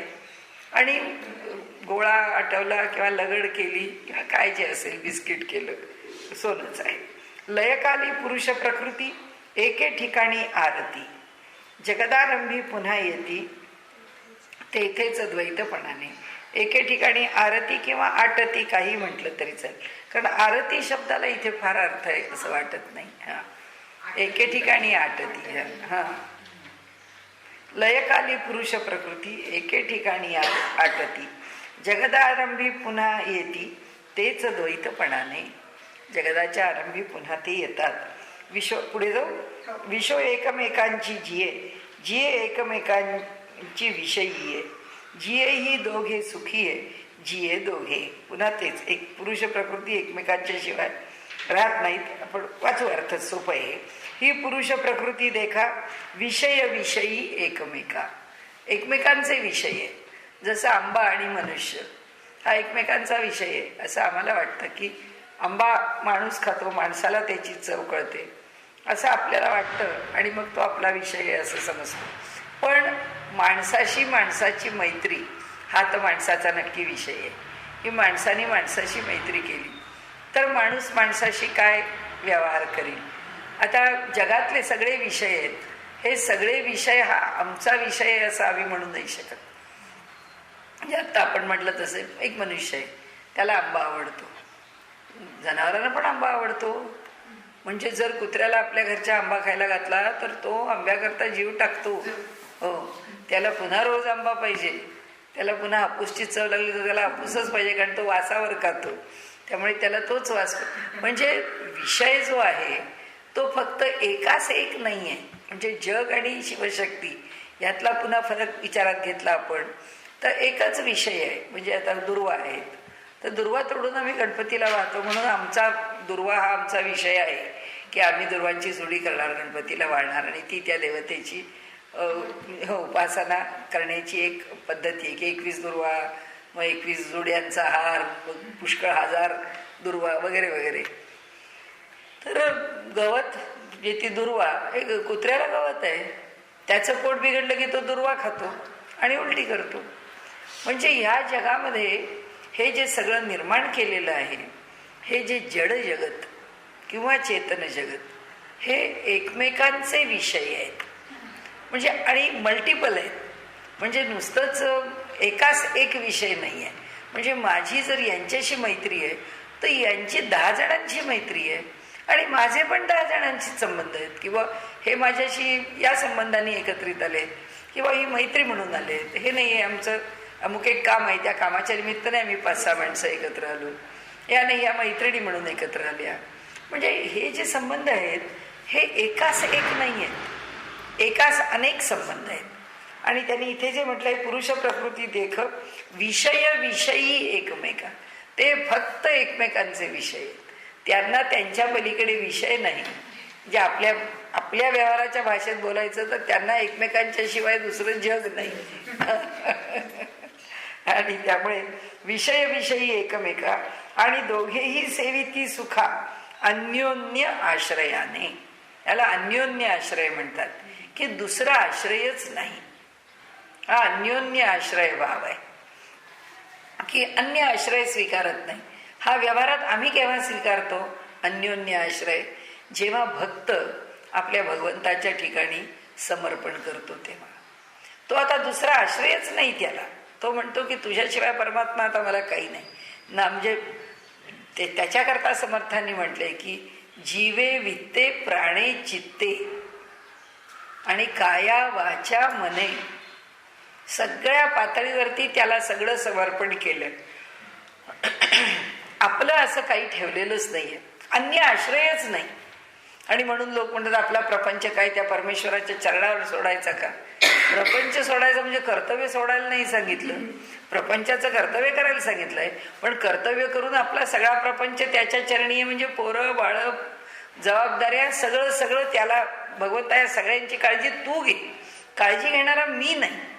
आणि म्हणून अन्य आश्रयच मला नाही. त्याचं विकृतीकरण समाजात कसं होतं की गुरु हा माझा अन्योन्य आश्रय आहे, मग त्याच्या ठिकाणी प्रपंच व्हायला म्हणजे तो गुरु दुसरेच विचार करायला लागतो. म्हणजे असे जर घटना घडायला लागल्या तर त्या अन्योन्य आश्रय या शब्दाची विकृती झाली. आणि म्हणून व्यवहारामध्ये लोक सांगतात की यांनी आपला सगळा पैसा गुरुच्या चरणी दिला. असे आपल्या समोर उदाहरण आहेत. खूप मोठमोठे कारखानदार आहेत, खूप सधन लोकांना त्या गुरूंनी लुबाडून घेतलेलं आहे की सगळा त्यांचा पैसा. म्हणजे माझ्या समोरचं घरातलंच उदाहरण आहे की त्या बाईंच्या हातामध्ये पोळपाट लाटणं आलं, जी एवढी मोठी केवढ्या मोठ्या कारखान्यांच्या मालकीण बाई त्या, पण लुटलं, सगळं गेलं, सगळं देत देत देत देत. म्हणजे काय नव्हतं त्या लोकांचं. दांडेकर मंडळींच्या पैकी आहेत. पालघरचे दांडेकर जमीन आहे, जुमला आहे, स्वतःचे पुष्कळ प्रॉपर्टी आहे, इस्टेट आहे, म्हणजे स्थावर जंगम पुष्कळ, व्यवसाय पुष्कळ, सगळं गेलं आपल्या वाटणीचं आणि हातामध्ये पोळपाटलाटणं आलं. काय करणार? म्हणजे व्यवहारात त्याचे विकृत अर्थ कसे आहेत. त्यामुळे व्यवहारामध्ये आपण ज्या पातळीवर आहोत तिथे फार सावध राहावं. एवढे मोठे सत्पुरुष आहेत आपल्याला गुरु करायला. योग्य व्यक्ती भेटेपर्यंत त्या गुरु या भानगडीत पुन्हा पडू नये की कुणीतरी चांगलं बोलतो म्हणून गुरु झाला, कुणीतरी चांगलं भागवत सांगतो म्हणून गुरु झाला, कुणीतरी फार विद्वान आहे म्हणून. त्या सगळ्यांचा एका मर्यादेत आदर आहे, एका मर्यादेपर्यंत आदर करावा. पण सद्गुरू वगैरे नाही. सद्गुरू करायला ते तितकी मोठीच माणसं पाहिजेत की नाहीतर मनुष्य कुठेतरी अडकून पडतो. आणि म्हणून त्यांनी सांगितलं अन्योन्याश्रय. हा जो अन्य आश्रय टाकलेला आहे असा दोनच ठिकाणी टाकला जातो. एक परमात्मा, एक गुरु. तो भक्त आहे किंवा तो शिष्य आहे आणि तो ह्या भावाने शरण जातो. विषय विषयी दोघेही. तेथे निवड होणेच नाही, त्या दोघांच्या मध्ये निवड होतच नाही. आणि तसंच गुरु करतो. गुरु गुरुपणा दे शिष्याला, अनन्य झाल्यावरती ज्योतिष मिळाल्या ज्योती. त्या ज्योतीला ज्योती मिळून जातात. आणि म्हणून ते म्हणतात आपणासारखे करीती तात्काळ, नाही काळ वेळत या लागे. की नाहीच ठेवत, अंतरच ठेवत नाही. भगवंत सुद्धा भक्ताला आपल्यासारखा करतो आणि गुरु सुद्धा शिष्याला आपल्या स्थानावर नेऊन ठेवतो. म्हणून तेथे निवड होणेच नाही. सूर्य आणि प्रभे ठाई जी स्थिती तीच येते. आतापर्यंत आपण पुष्कळ वेळा ह्या दृष्टांत पाहिलेला आहे. सूर्य आणि प्रभा, अद्वैत भाव. यातून एकाचा नाश होता, दुसरे सवेच हरपते तत्वता. जेवी दीप मालवता, प्रकाश तोही मावळत. पुढे जाऊया आपण. स्त्री पुरुष नामभेदे, शिवपण एकले नंदे. जग सगळे आधादेपणे जिही. ही प्रकृती पुरुष दोही, दो नामेच करुनी. शोधुनी पाहता त्या स्थानी, एका विण काही नसे. म्हणून अद्वैताचं तत्वज्ञान म्हणताना जीव, जगत आणि जगदीश्वर हे तिन्ही एकच आहे. हे आणखी वेगळ्या प्रकाराने सोपं केलं. आणि म्हणून जो एक तो परमात्मा, एकत्वाची जेथ सीमा, याच्यापेक्षा आणखीन पुन्हा एक मागे वेगळं एक काही नाही आहे. तो एकटा एक परमात्मा हेच सगळ्या जगाचं आद्य कारण आहे. ते तोच प्रकृती पुरुष या नामा, एकत्वा न मोडिता धरी. एकत्व त्याच्या ठिकाणी तो मोडत नाही, पण तरी सुद्धा तो वेगळेपण धरतो. म्हणजे पुरुष तरी सच्चिदानंद, प्रकृती तरी सच्चिदानंद. ऐसा तो मुळीच अभेद, द्वैत तेथे न संभवे. पुढे जाऊया आपण. सोपयात आहे. दो दांडी एकी श्रुती. आता सगळे जे आहेत ना दृष्टांत आहेत नुसते, ते आपण पुढे पुढे घेत जाऊ. दो दांडी एकी श्रुती, दोहो फुली एकी द्रुती. दोहो दिवी दीप्ती, एकीची जेवी. या प्रकृती पुरुषात द्वैत असोनी एकत्व, नांदता आहे मूर्तिमंत सर्वांगेसी. दोन टिपऱ्या ठाई, ध्वनी उठे तो एक पाही. सजात दोन कुसुमेही, एकाच वासा उपजविती. दोन टिपऱ्या एक नाद, दोन फुलं एक वास. कारण मोगऱ्याची दोन फुलं घेतली तरी प्रत्येकाचा वास तोच आहे. नंतर दिवे जरी लाविले दोन, परी प्रकाश एकची जाण.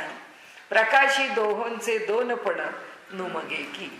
म्हणाले दोन वाती घेतल्या, एक ज्योती आहे त्या दोन वातींची. दो ओठी एक गोठी, दो डोळा एकी दिठी. देवी दोघी जिही सृष्टी, एकीच जेवी. ओठ जरी दोन, परी शब्द निघे तो एक झाड. दोन असले जरी नयन, परी दृष्टी एकची. आता आईच्या माझ्या कॅटरॅक्ट झालाय तर माझ्या डोळ्यापुढे येत आहे की दोन डोळ्याला जेव्हा एक दृष्टी नसते तेव्हा माणसाला काय त्रास होतो. म्हणजे आम्हाला कळत नाही, आम्ही अद्वैत सोडून द्वैतात आहोत. पण द्वैत दुःखदायक आहे हे फक्त संत म्हणतात की हा संसार मुळीचा नासका करीत जात आहोत. नासका म्हणजे दुःखदायक आहे, नष्ट होणार आहे. नासका म्हणजे काही मोठा चांगला नाही, पण चांगला नाही हे आम्हाला कळत नाही. आम्ही याच्यातच सुख शोधतो.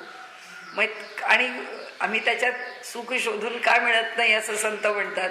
कारण तुम्ही त्या दोघांचा म्हणजे जे दोन भगवंतांनी जे अद्वैत सांगितलंय त्या अद्वैताला तुम्ही द्वैतात नेता आणि तुम्ही द्वैतात नेता म्हणून तुम्हाला भय उत्पन्न होतात. म्हणून द्वैतात भयम अशी श्रुतीच आहे. आम्ही जेव्हा 2 पण स्वीकारतो तेव्हा भय आहे, 1 पण स्वीकारल्यावर काय भय आहे. आणि म्हणून इथे म्हणजे माझ्या मनात आलं की 2 डोळा 1 दिठी ज्या क्षणी होत नाही त्या क्षणी काय त्रास सुरू होतो ते कळतं. म्हणजे आम्ही जेव्हा अद्वैत मानत नाही म्हणजे जगत नाही तेव्हा आम्ही द्वैतात आलो की आम्हाला दुःखच आहे. म्हणजे माझा भाऊ माझा नाही, माझ्यापेक्षा वेगळा आहे असं म्हटलं की त्याचे गुणदोष दिसतात. आणि माझा भाऊ माझाच आहे, माझ्या हाताचा मला काय दोष दिसतो. मी काही तो दोष दिसला म्हणून कापून टाकत नाही, पण भावाला 2 शब्द लागेल असे बोलायला कमी करत नाही, कारण वेगळा आहे ना. ते जे वेगळे पण जाणवतं ते वेगळे पण आम्हाला दुःखात टाकतं, 1 पण आम्हाला दुःखात नाही टाकू शकत. खरंच आहे. म्हणजे अगदी आपण बारीक सारीक गोष्टीत जरी पाहिलं तरी लक्षात येतं की तैसी प्रकृती पुरुष 2 जरी निर्मिली नाही, बरोबर वाचते ना. हा, निर्मिली सृष्टी ती एक परी शोधिता सृष्टी माझारी प्रकृती द्वैत नावाला. तसे प्रकृती आणि पुरुष जरी 2 असले त्यांच्यापासून सृष्टी निर्माण आणि सृष्टीमध्ये आम्हाला जर द्वैत दिसत असलं तर त्यांनी सांगितलं की ती प्रकृती जी आहे ती द्वैत नावाला येते किंवा ती नावाला द्वैत ठरते. दोन्ही अर्थाने घेता येत. नाम मात्र द्वैत आहे, कारण कुठे द्वैत आहे, त्यात पुरुष असल्याशिवाय प्रकृती होणारच नाहीये, म्हणजे पुन्हा द्वैत नाहीच आहे. पण वरवर पाहता आम्हाला ती द्वैतासारखी भासते. आणि शिवाची भराला होतं प्रोत. आता म्हणून त्यांनी लगेच पुढे सांगितलं बाहेर आणि आत, कारण त्या प्रकृतीबरोबर शिवा आहेच. मिथ्या हे अवघे जगत शब्देचा आले गौरवा. हे जग मिथ्याच आहे, यात फक्त प्रकृती आणि पुरुषच आहे. आणि अंतर्बाह्याच्याही पुढे शिवच भरलेला आहे प्रकृतीमध्ये. म्हणजे मग जगत काय आहे, मिथ्याच आहे. आणि ते मिथ्या आहे म्हणून ते घेऊनच दोघे निघून जातात. आणि आपल्याला जगत मिथ्या आहे असं वाटत नाही म्हणून आपण त्यांच्याकरता मिथ्यात्व सोडून निघून जातो. जगत मिथ्याच आहे, सगळं सोडून जातो त्यांना की सांभाळा, आता आम्ही मिथ्या पण सांभाळा, आता तुम्ही सांभाळा. दाऊनी दोन्ही पण एक रसाचे आरोगण करीता आहे मेहुण अनादीचे. आरोगण म्हणजे भोजन, ताटामध्ये वाढणं. दाऊनी दोन्ही पण हे पुरुष प्रकृतीचे मेहुण द्वैताचा आभास दाऊन आप आपुल्या स्वरूपे करून आनंद सुखा अनुभविती. आपल्या आपल्या स्वरूपाने म्हणजे आनंद सुख अनुभवाया रमती द्वैताच्या ठाया काकी दोघा वाचुनिया दंपत्यपणा नाही. कारण 2 असल्याशिवाय हे जग निर्माण होत नाही. त्यांनी आणि दंपत्यपणा नाही का म्हटलं, हे त्यांचं लक्षण सांगितलं. प्रकृती पुरुषाचं एक स्वरूप लक्षण काय तर दंपत्यपण, जे ते दंपती आहे. हे दंपतीपण का हे का घेतलं, हे काही मुळात ते द्वैत आहे म्हणून नाही घेतलं, हे शब्दाला घेतलं. म्हणजे आम्ही आता वाणीनी प्रकट करतोय ना तत्वज्ञान, म्हणजे माऊलींना हे वाणीनी सांगायचंय आम्हाला की ते कसं होतं जग निर्माण. तर त्याच्याशी करता आम्हाला ॲनॉलॉजी काय, साधर्म्य समान धार्मिक दृष्टांत द्यायला काय तर मनुष्याच्या जीवनामधला किंवा सृष्टीतला दृष्टांत आहे की नर आणि नारी याच्याशिवाय प्रजोत्पादन नाही. त्यामुळे एकदा प्रजोत्पादनाकरता जर 2 द्वैत जर संभवतं तर मग सृष्टी निर्माण करताना सुद्धा ईश्वराने द्वैत स्वीकारलं असं मानावं लागतं. म्हणून हा शब्दाचा खेळ करावा लागतो की एका बाजूने आम्ही त्यांचं द्वैत मानलंय आणि दुसऱ्या बाजूने आग्रहाने सांगतोय की ते अद्वैत आहे, ते अजिबात एकमेकांच्या पासून वेगळे नाहीये. आणि सांगताना मात्र पुन्हा पुन्हा आग्रहाने सांगतो की हे द्वैत आहे. म्हणजे हे द्वैत कसं खरं आहे हे पण एका बाजूने आग्रहाने प्रतिपादित करतो आणि हे द्वैत कसं खरं नाहीये हे पण आग्रहाने प्रतिपादित. द्वैत खरं आहे हे प्रकट करताना आविर्भाव तिरोधान सांगतो आणि अद्वैत आहे हे सांगताना पुरुष प्रकृती एक आहे ते सांगतो की ते एकमेकांना सोडून बाजूला होतच नाहीत. जसे सृष्टीमध्ये केवळ प्रकृती सृष्टी निर्माण करत नाही, पुरुषाशिवाय सृष्टी होत नाही, म्हणजे दोघे एकमेकांच्या बरोबर आहे. हे आम्ही सृष्टी निर्मितीत पण सांगितलं. आणि तरी सुद्धा सृष्टी निर्माण होते तेव्हा तो झोपलाय आणि ही जागी आहे, त्यांनी तिरोधान केले आणि ही आविर्भावाला आली आहे. हे द्वैताकरता सांगितलं. भाषा मांडणी बघा कशी आहे. ते ज्ञानदेवांचं हे मोठेपण म्हणजे काय विलक्षण आहे, आपल्याला काही कळतच नाही. हो ना. त्यांनी अनादी स्थितीत द्वैत आणले आभासा प्रत, परी ते नावालाच मात्र पाहू जाता जोडा उभा. पुन्हा तेच एकाच शब्दामध्ये द्वैत आणि अद्वैत, द्वैत आणि अद्वैत. हे वेळ झाली की सांगा. जे स्वामीची या सत्ता वीण असो नेणे प्रतिवर्ता, जिये वीण सर्व करता काही नाजो. पुरुषाची या सत्ते वीण जियेसी न लाधे प्रकृतीपण, कौमुदीचे अस्तित्व जाण निशाकराच्या सत्तेने. आता पुन्हा तेच पुरुषाची सत्ता तो अधिष्ठान आहे म्हणून जियेसी न लाधे प्रकृतीपण, तो अधिष्ठान आहे म्हणून ती प्रकृती झाली, नाही तर ती झालीच नसती. जसं कौमुदी म्हणजे चांदण, चांदण्याला निशाकर म्हणजे चंद्र, त्याच्याशिवाय अस्तित्व नाही. ते दोघे एकमेकांबरोबर असावेच लागतात. सूर्याची प्रभा, चंद्राचं चांदणं, तसं प्रकृतीच्या अधिष्ठान, पुरुषाच्या अधिष्ठानाशिवाय प्रकृतीचं अस्तित्व नाही. पती आहे जोवरी, पतिव्रता आहे तोवरी, तिच्या अस्तित्वात सर्वतोपरी सत्ता कारण पतीची. प्रकृतीचे वाचून शिवासी नये शिवपण, वन्यत्व अग्नी कारण लाधले दाहकतेने की.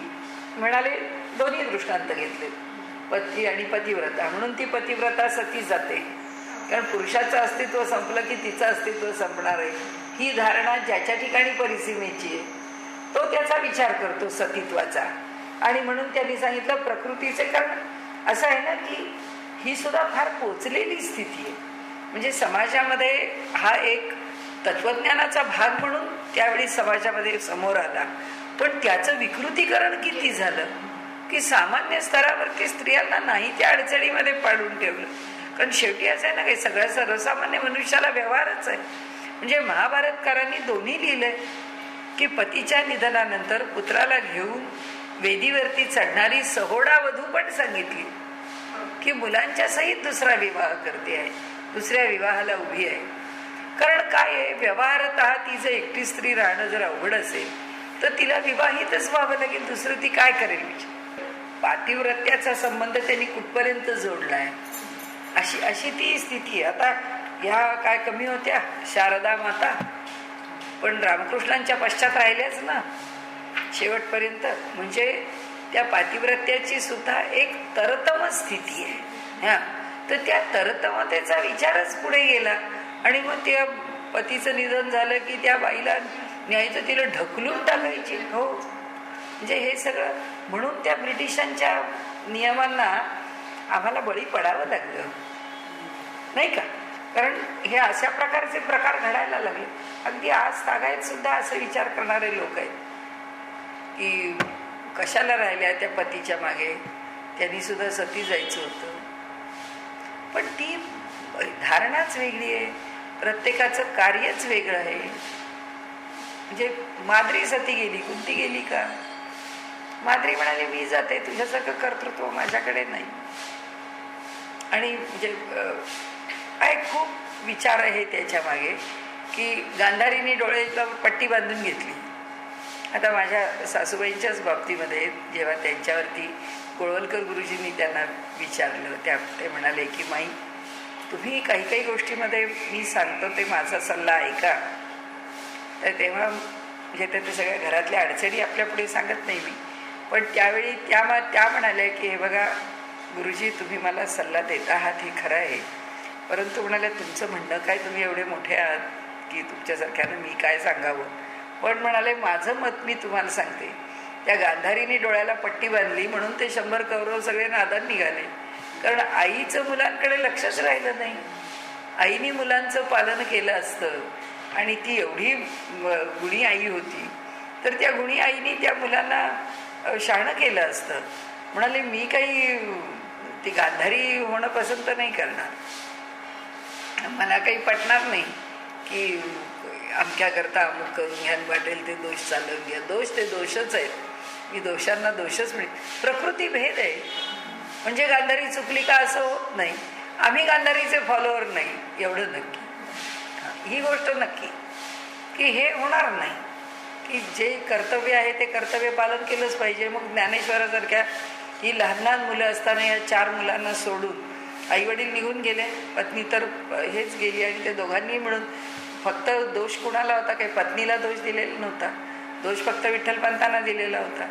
समजा ते निघून गेले असते, परागंदा झाले असते, तर आईनी मुलं सांभाळली असती, पण आईने नाही सांभाळली. तिने सांगितलं हे राहणं मला नकोच आहे, निघून गेली. पण तिला अनुसरलं.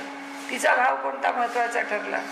की तिचा पातिव्रत्य धर्म तिला महत्त्वाचा वाटला, आणि तिला असं वाटलं की होईल या मुलांचं पालन. म्हणजे याच्यामध्ये अमुक एक केलं म्हणजे बरोबर आणि अमुक एक केलं म्हणजे चूक असं नाही ठरत. ही ज्या त्या जीवाची जी धारणा आहे त्या धारणेप्रमाणे तो व्यवहार करतो. अमुक केलंच पाहिजे ना अमुक नाहीच केलं पाहिजे असा हार्ड अँड फास्ट रूल. आणि म्हणून आपल्या धर्मामध्ये इतका सगळा जो प्रशस्तपणा आहे आणि इतर धर्मांना तो नाही आहे. त्यामुळे ते आम्हाला म्हणतात अहो तुम्हाला साधा एक ग्रंथ नाही, तुम्हाला साधा एक विचार नाही, तुम्हाला साधा एक देव नाही. कसं असणार? कारण तुम्ही प्रत्येकाचं रुची वैचित्र्य आहे, त्या वैचित्र्याप्रमाणे तो ते अनुभवेल ना. त्यामुळे प्रकृतीचे वाचून शिवासी नये शिवपण वन्हित्व अग्नी कारण लाधले दाहकतेने की जे की भाताराचे दिसणे भातारूची जियेचे असणे नेणी जती दोघे जणे निवडू जिये. भातारा म्हणजे भ्रतार, भ्रतार म्हणजे पती. जे सत्ताज्ञान पुरुष पाही तेच प्रकृतीच्या ठाई म्हणून निवडू येत नाही कोण शक्ती कोण शिव. आता त्यांनी वेगळ्या मुद्द्यावर घेतले. मुद्दा काय घेतला? जे की भाताराचे दिसणे म्हणजे जसा तो दिसतो तशीच ती दिसते. याचा अर्थ दोघांची सत्ता म्हणजे दोघेही अधिष्ठान रूपाने सारखेच आहेत, दोघेही सत्तारूप सारखेच आहेत. म्हणजे सृष्टी निर्माण करायची तर ही शक्तिरूपिणी सत्ता ही ह्या जाणीव रूपिणी सत्तेच्या समानच आहे. जेव्हा ते दोन्ही समसमान असतात तेव्हाच आरोग्य असतं. म्हणजे व्यवहाराचं उदाहरण घ्यायचं तर की ज्ञान आणि शक्ती, की डोळ्याला पाहण्याचं ज्ञान आहे पण शक्ती नाही तर काय उपयोग? म्हणजे त्या इंद्रियाकडे ज्ञान दिलेलं आहे पण पाहता येत नाही. जिभेनी आणि ओष्ठतालव्य कसं बोलावं याचं ज्ञान आहे पण बळच नाही जिभेमध्ये, तर काय बोलणार? म्हणजे यांची सत्ता जी आहे सृष्टी निर्माण करताना ही समसमान आहे. ते म्हणतात एक कमी असून दुसरा आहे म्हणून चालत नाही. नुसतं बळ पुष्कळ आहे आणि इकडेच पत्ता नाही तर काय करणार? ज्ञानच जर नसेल तर त्या शक्तीचा पण काही उपयोग नाही. आणि म्हणून आपल्याकडे आता त्याचं फार लांबवायला नको आपण, पण म्हणून ती सगर राजाच्या वेळी जेव्हा ती भागीरथी तो यज्ञीय पशु जेव्हा लपवला गेला, इंद्राने लपवला तो सगर राजा यज्ञ करणार्थ, तर तो यज्ञीय पशु शोधायचा आहे. तर ते शोधण्याकरता त्या सगराचे जे 60,000 पुत्र जन्माला घातलेले आहेत ते 60,000 पुत्र कसे आहेत? एका विशिष्ट शक्तीकरता तयार केलेले आहेत. असे ते त्यांनी वर्णन केले की ते छोटे छोटे ती सगळी मुलं बाहेर जन्माला आलेली आहेत, म्हणजे जसं टेस्ट्यूब बेबी असते तसं. आणि मग त्यांच्याकरता खूप माणसं नेमलेली आहेत की ती 60,000 मुलांना वाढवायचं, आंघोळी घालायच्या, जेवायला घालायचं, कपडे सगळं आलं ना लालन पालन. तर त्यांनी सांगितलं की त्यांचं लालन पालन करून त्यांना जेव्हा प्रश्न आला की आता तो यज्ञीय पशु कसा मिळेल, तर त्यावेळी ह्या 60,000 पुत्रांना पाठवलं त्या एकाच कामाकरता. जे सांगितलं तेच करणार आणि तेवढेच करू शकणार. त्याप्रमाणे ते तिथे गेले. त्यांनी पाहिलं तो यज्ञीय पशु ज्याच्या जवळ आहे तो एक ऋषी बसलेला आहे. यांनी त्या ऋषीनीच तो पळवला, त्याला मारून टाकला. कारण त्याचं हरण करून आणा पशुचा, तर तो पशु तिथे आहे, ह्यांना संपवून त्याचं हरण करून न्यायचं. त्या ऋषीने शाप दिला. तो पशु तसाच राहिला आणि ते सगळे हे झाले. त्यांची जी रक्षा म्हणजे ते जे तसेच पडून राहिले त्यांना आता गती नाही मिळाली. म्हणून मग भगीरथांनी गंगा आणली. त्यावेळी त्यांच्या त्या रक्षेवरून ती गंगा आणली आणि त्यांना त्या गंगेमध्ये त्यांची रक्षा पडली. मग ते स्वर्गाला गेले. म्हणून ती प्रथा आजही आम्ही गंगेमध्ये अस्थी टाकाव्यात म्हणून आहे की त्याच्यामध्ये पडलं की म्हणून तर काशीला जाऊन तिथे दोन साक्षी आहेत, एक तर गंगा आहे आणि साक्षात शिव आहे, की शिवच तिथे बसलेले आहेत त्या मुक्ती घाटावरती. म्हणून तिथे प्रेत फक्त अर्धवट जाळतात आणि ते अर्धवट जाळलेलं प्रेत, तो जो जो प्रेत जाळणार आहे तो पायाने धक्का मारून तर गंगेमध्ये टाकून देतो. पण रामकृष्णांनी आपल्या चरित्रात त्यांच्या शिष्यांनी लिहिलंय की रामकृष्णांनी म्हटलंय की तिथे त्या मुक्ती घाटावरती भगवान शंकर बसलेले आहेत आणि जे प्रेत तिथे टाकतं त्याच्या कानात ते रामाचा मंत्र देतात, म्हणजे त्याला राम म्हणून त्याच्या कानात सांगतात आणि त्याचा उद्धार होतो.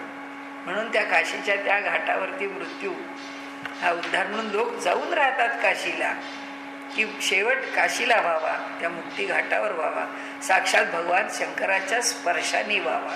कारण त्यांचा स्पर्श होतो असं रामकृष्णांनी लिहिलंय, रामकृष्ण परमहंसांनी लिहिलंय, म्हणजे त्यांच्या चरित्रामध्ये त्यांच्या शिष्यांनी त्यांचं वक्तव्य लिहिलेलं आहे ते. म्हणजे कसं आहे बघा एक एक, की म्हणून आपल्याकडे शेवटी रामनाम, शेवटी रामाचं नाव कुठे का असेना, रामाचं नाव घ्यावं कुठे का असेना, अस्थी चांगल्या गंगेमध्ये विसर्जित कराव्यात, की त्या सगळ्याच गंगा रूपिणी आहेत. मोठा जे आपण जर आपले सगळे आचार पाहिले ना धार्मिक, तर त्या बारीक सारीक गोष्टीला फार काही त्यांचा अर्थ आहे. तो अर्थ आम्ही आता स्वीकारावा का स्वीकारू नये, हे काळाच्या ओघात लोकांनी काय ठरवायचं असेल ते ठरवावं. पण यादृशी भावना यस्य सिद्धिर्भवती तादृशी, त्यामुळे ते तसं होऊ शकतं. म्हणून आता थोडक्यात काय की शिव आणि शक्ती ही सत्ता एक सारखी आहे, एक आहे आणि एक नाही, मी भागत नाही. शिवाला श्रेष्ठ पण देता येत नाही, प्रकृतीला श्रेष्ठ पण देता येत नाही. हे या तत्वज्ञानाचं वैशिष्ट्य आहे. दोघे अधिकारे समान, मुळीच नाही अधिक न्यून, न्यूनाधिक्य आपुले वदन, दावित नसे ते ठाया. त्या ठिकाणी न्यून आणि आधिक्य म्हणजे ही जी तरतमता आहे, ती तरतमता तिथे आपलं तोंडही दाखवायला जात नाही, याचा अर्थ तिथे तरतमता राहत नाही. गोडी आणि गुळू, कापूर आणि परिमळू, निवडू जाता पांगळू, निवडू होये. गोडी आणि गुळ, कापूर आणि परिमळ, निवडिता निवाडा टेकील हात जेते. निवाडाच तिथे थांबेल म्हणाले. गंध आणि कस्तुरी, आरता क्षारता लवणा पुनदुरी, करिता येईल का तरी कोणत्याही उपाय. कस्तुरीपासून गंधाल दूर करता येईल, मिठापासून खारटपणा दूर करता येईल. समग्र दीप्ती घेता, जेवी दीपूची ये हाता, तेवी जियेची ये तत्वता, शिवची लाभे. गोळ कापूर कस्तुरी लवण, यांचे गोडी गंध खारटपण, शोधिल्या होईल ग्रहण, गुळ कापुरादिकांचे. दीपाचा प्रकाश म्हणजे काय होईल की आम्ही जर ह्याचा गुळाची गोडी शोधायला गेलो, कापराचा गंध शोधायला गेलो किंवा कस्तुरीचा गंध शोधायला गेलो, लवणाचा खारटपणा शोधायला गेलो, तर आम्ही खारटपणा मिळवणार आहोत का आम्ही लवणच मिळवणार आहोत. आम्हाला गंध शोधायचा तर आम्हाला कस्तुरीच पाहिजे, म्हणजे कस्तुरीच्या पर्यंत आम्ही पोचणार आहोत. म्हणजे काय की जर त्याचा धर्मी म्हणजे शिव, त्याचा धर्मी जर आम्ही शोधायला निघालो, धर्म आणि धर्मी ही एक जोडी आहे. धर्म प्रत्यक्ष आकाराला आलेला आहे आणि धर्मी हा त्याचा गुणधर्म आहे. म्हणजे गुणधर्म आम्ही जर शोधायला गेलो तर आम्हाला धर्मालाच पकडावं लागेल. म्हणजे आम्ही शिवाला जर शोधायला गेलो तर आम्ही प्रकृतीलाच धरणार आहोत. असं दीपाचा प्रकाश घेऊ जाता, दीप तोची येई हाता. तर देवी प्रकृतीचा विचार करिता अनुभव प्राप्ती शिवाची. जैसे सूर्य मिरवे प्रभा, प्रभे सूर्यत्वची गावा, तैसी भेद गिळित शोभा एकची जे. जेवी प्रभेमुळे सविता, शोभेचा आला तत्वता, प्रभे लागी पाहता अधिष्ठान सूर्याचे. सूर्य आणि प्रभेपत्र प्रप्रत लव मात्र ही नसे द्वैत, म्हणजे दोहो ठाई नांदत, शोभा एकची एकपणे. आता ह्याच्यात काही वेगळं घेण्यासारखं नाहीये. का बिंब प्रतिबिंबा द्योतक, प्रतिबिंब बिंबा अनुमापक, तैसे द्वैत मिसे एक, बरवत असे. म्हणजे आता त्याला बरवत असे म्हणजे एकपणाने बरवत असे, एकपणाने शोभत असे, असं आपण काव्यामध्ये शोभत शब्द नाही तर एकपणाने राहत असे, एकपणाने व्यक्त होत असे, असा त्याचा हे आहे. प्रतिबिंब बिंबा द्योतक, त्या स्वतंत्रता नाही देख, ते आहे अनुमापक बिंबाप्रती. प्रतिबिंबाला वेगळं स्थान नाही, फक्त बिंबाप्रमाणेच ते अनुमापक, त्याच्यासारखाच आकार घेणारं आहे ते प्रतिबिंब. अनु म्हणजे अनुसरणारं मापक आहे. अनुसरतं म्हणून तेवढंच दाखवतं असं नाही, की आरशामध्ये आम्ही जसे आहोत तसंच प्रतिबिंब पडतं असं नाही. सूर्य जेवढा आहे तेवढंच बिंब त्या डबक्यामध्ये पडतं असं नाही, पण अनुमापक आहे, त्याला अनुसरून मापन देणार आहे. कुणाचं ज्याचं प्रतिबिंब पडलेलं आहे त्याचं प्रमाण देणार आहे, म्हणजे त्याचं स्वरूप सांगणार आहे. बिंबाठाई जे जे असेल त्याचं स्पष्टीकरण दिलंय. ते प्रतिबिंबाठाई दिसे, प्रतिबिंब बिंबे व्यापिले असे न निर्मिताही. प्रतिबिंबामध्ये बिंबच व्यापलेलं आहे, निर्माण न करता सुद्धा. म्हणजे प्रत्यक्ष बिंब नाही व्याले, जे त्याच्यापासून काही निर्माण नाही झालं. प्रतिबिंबाप्रती भले परी ते याचेची झाले उपाधीमुळे, परंतु ते बिंबामुळेच ते निर्माण झालेलं आहे. बिंब प्रतिबिंबाठाई बिंबाविण काहीच नाही. प्रतिबिंबी दाखवी जाण बिंब प्रतिबिंब या द्वैत भान, या द्वैत भान. प्रतिबिंबी दाखवी जाणा बिंब आपल्या अधिष्ठाना, आपलं अधिष्ठान प्रतिबिंबाच्या ठिकाणी दाखवतं. बिंब प्रतिबिंब या द्वैत भाना न जाणे अधिष्ठान. ते बिंब काही जाणत नाही. आता त्याला काय जाणण्याची गरज आहे? तर सूर्य आहे, सबंध जगामध्ये कुठं कुठं पाणी आहे आणि त्या प्रत्येक ठिकाणी त्याचं बिंब पडायचं आहे. म्हणजे तो काय त्या प्रतिबिंबाला जाणत बसत नाही, बिंबाच्या अधिष्ठानाला काही फरक पडत नाही, प्रतिबिंब निर्माण होत राहतं. तसं ईश्वर अधिष्ठान आहे, प्रकृती निर्माण करत राहते, ती करत राहते. त्या प्रत्येकात त्याला धावत सुटायची काही गरज नाहीये. तो काही तिथे शोधायला हा कमी आहे हा कमी आहे काही त्याला शोधावं लागत नाही, तो आहेच तिथे असं. म्हणजे म्हणाले, म्हणजे बिंब तरी रोहिणी रमण, प्रतिबिंब तरी रोहिणी. बिंब आपुल्या अधिष्ठाना प्रतिबिंब दाखवी जाणा बिंब प्रतिबिंब या द्वैत भाना न जाणे अधिष्ठान. म्हणजे बिंब तरी रोहिणी रमण, प्रतिबिंब तरी रोहिणी रमण. बिंब प्रतिबिंब हे भान मुळी न जाणे चंद्रमा. दोहो ठाई तोच नाचे नामेच द्वैत ते त्याचे. बिंब आणि प्रतिबिंबाचे शब्देच होतो गौरव. पुन्हा ते एक सोडत नाही की शब्दाच्या पातळीवरती आम्ही कोणतीही घटना जेव्हा मांडायला जातो तेव्हा आम्ही द्वैतात येतो, नाही तर मूळ घटनेतला अद्वैत काही हलत नाही. म्हणजे बिंब आणि प्रतिबिंब याच्यात अद्वैतच आहे.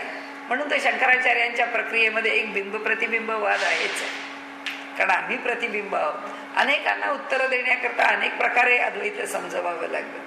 तर त्याच्यामध्ये हा बिंब प्रतिबिंबाचा विषय त्यांनी सांगितला की दोहो ठाई तोच नाचे नामेच द्वैत ते त्याचे. बिंब आणि प्रतिबिंबाचे शब्देच होतो गौरव. तेवी प्रकृती पुरुष या द्वैत मिशे एक सच्चिदानंद विलसे. त्या एकट्याविण काहीच नसे कोठेही. हेच खरं. आता हे पुढचं वाचून आपण संपवून टाकू. इथे सर्व शून्याचा निष्कर्ष जिया बाईला केला पुरुषू, जेणे दादुलेन सत्ता विशेषू शक्ती जागली. बाईला आणि दादूला असे त्यांनी शब्द वापरले. सर्व शून्याचा शेवट, जी सिद्धांत वस्तू चोखट, जी श्रेष्ठ ना कनिष्ठ, जी नसे ज्ञेय ज्ञाता. तिच्यात आता कुठलंच द्वैत नाही, त्यामुळे तिला तुम्ही आज जाणण्यासारखा आहे. मग जाणणारा कोण दुसरा आहे? कोणीच नाही, तोच आहे. त्यामुळे तो जाणण्यासारखा ज्ञेय आहे हा शब्द त्याला लावता येत नाही. त्या ठिकाणी सर्व शून्याचा शेवट, जी सिद्धांत वस्तू चोखट. सगळ्या सर्व शून्यांचा शेवट म्हणजे हे संपवा हे संपवा हे संपवा असं म्हणतो की आता माणसाच्या म्हणजे मन गेलं, मग बुद्धी गेली, मग अहंकार गेला, मग चित्त गेलं, हे एक एक एक एक संपवतो आहोत. ह्या सगळ्या शून्यांचा जिथे शेवट होतो, म्हणजे हे सगळं जे संपवणं आहे हे फार अलीकडचा किनारा आहे. त्याच्याकडे पोचल्यानंतर ते महाशून्य आहे, तिथे हे सगळं सामावलेलं आहे त्याच्यामध्ये. म्हणजे त्या ठिकाणी यातलं काहीच पोचणार नाहीये. जी सिद्धांत वस्तू चोखट, चोख आहे. चोख म्हणजे ॲब्सोल्यूट, इंग्रजीमध्ये ज्याला आपण निखळ म्हणतो, मराठीमध्ये किंवा तत्वज्ञानाच्या भाषेत, की त्याला कशाचाच इकडे इकडे लेप स्पर्श नाही. जी श्रेष्ठ ना कनिष्ठ, जी नसे ज्ञेय ज्ञाता, जी ध्येय ना ध्याता देख, जी उपास्य ना उपासक, चुकून तो ना एकत्र जोडला गेला. जी उपास्य ना उपासक ऐसी परमात्मा वस्तू एक प्रकृती पुरुष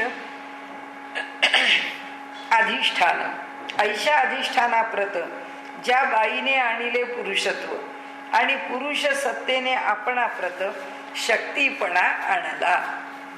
म्हणजे आहे काय आधी मुळात एक परब्रह्मच आहे, पण त्या परब्रह्माला जी निर्माण झाली म्हणून पुरुषपणा आला. म्हणजे जी प्रकृती निर्माण झाली म्हणून पुरुषपणा आला, आणि जो पुरुष निर्माण झाला म्हणून तिला बाईपणा आला. म्हणजे जाणीव निर्माण झाली म्हणून शक्तीला निर्माण व्हावं लागलं, किंवा शक्ती निर्माण केली म्हणून जाणीवेला निर्माण व्हावं लागलं. म्हणजे हे दोघेही एकमेकांना सोडून कसे नाहीत. नवरी नवऱ्याला निर्मिते परी दादलेपणा देते, आणि दादल्यासाठी आपण होते तयाची की बाईल. म्हणजे व्यवहाराचा दृष्टांत घेतला पुन्हा. तैसे प्रकृतीने अधिष्ठाना आणियले पुरुषपणा, आणि याच्या सत्ते घेऊन जाणार आपण प्रकृती जाहली. आणि त्याची सत्ता स्वीकारून ती प्रकृती. म्हणजे तत्वज्ञान कसं सोपं सोडवलं बघा. सांख्यांना किंवा इतरांना, विशेषतः सांख्यांना म्हणू आपण, की सांख्यांना ते चैतन्य आणि जड हे कसे एकत्र झाले हे मांडताना त्यांच्याकडे मारामारी आहे. कारण दोन वेगळे धरलेत ना. ते चैतन्य वेगळं आहे आणि ते जड वेगळं आहे. आणि काही झालं तरी चैतन्य जड एकत्र आल्याशिवाय जग चालतच नाही. आता आमच्या ठिकाणी नुसतं चैतन्य असून उपयोग नाही, नुसतं जड असून उपयोग. हे जड चैतन्य एकत्र, पण ते एकत्र यायचं कसं हा सांख्यांना प्रश्न आहे, की हे दोन एकत्र येणार कसे. पण हा वेदांत्यांनी प्रश्न कसा सोडवलाय बघा. म्हणून ते म्हणतात की सगळी शास्त्र तोपर्यंतच वल्गना करतात जोपर्यंत वेदांत केसरीनी डरकाळी फोडली नाही. वेदांताचा सिंह जेव्हा डरकाळी फोडेल तेव्हा कोणतंच शास्त्र शिल्लक राहत.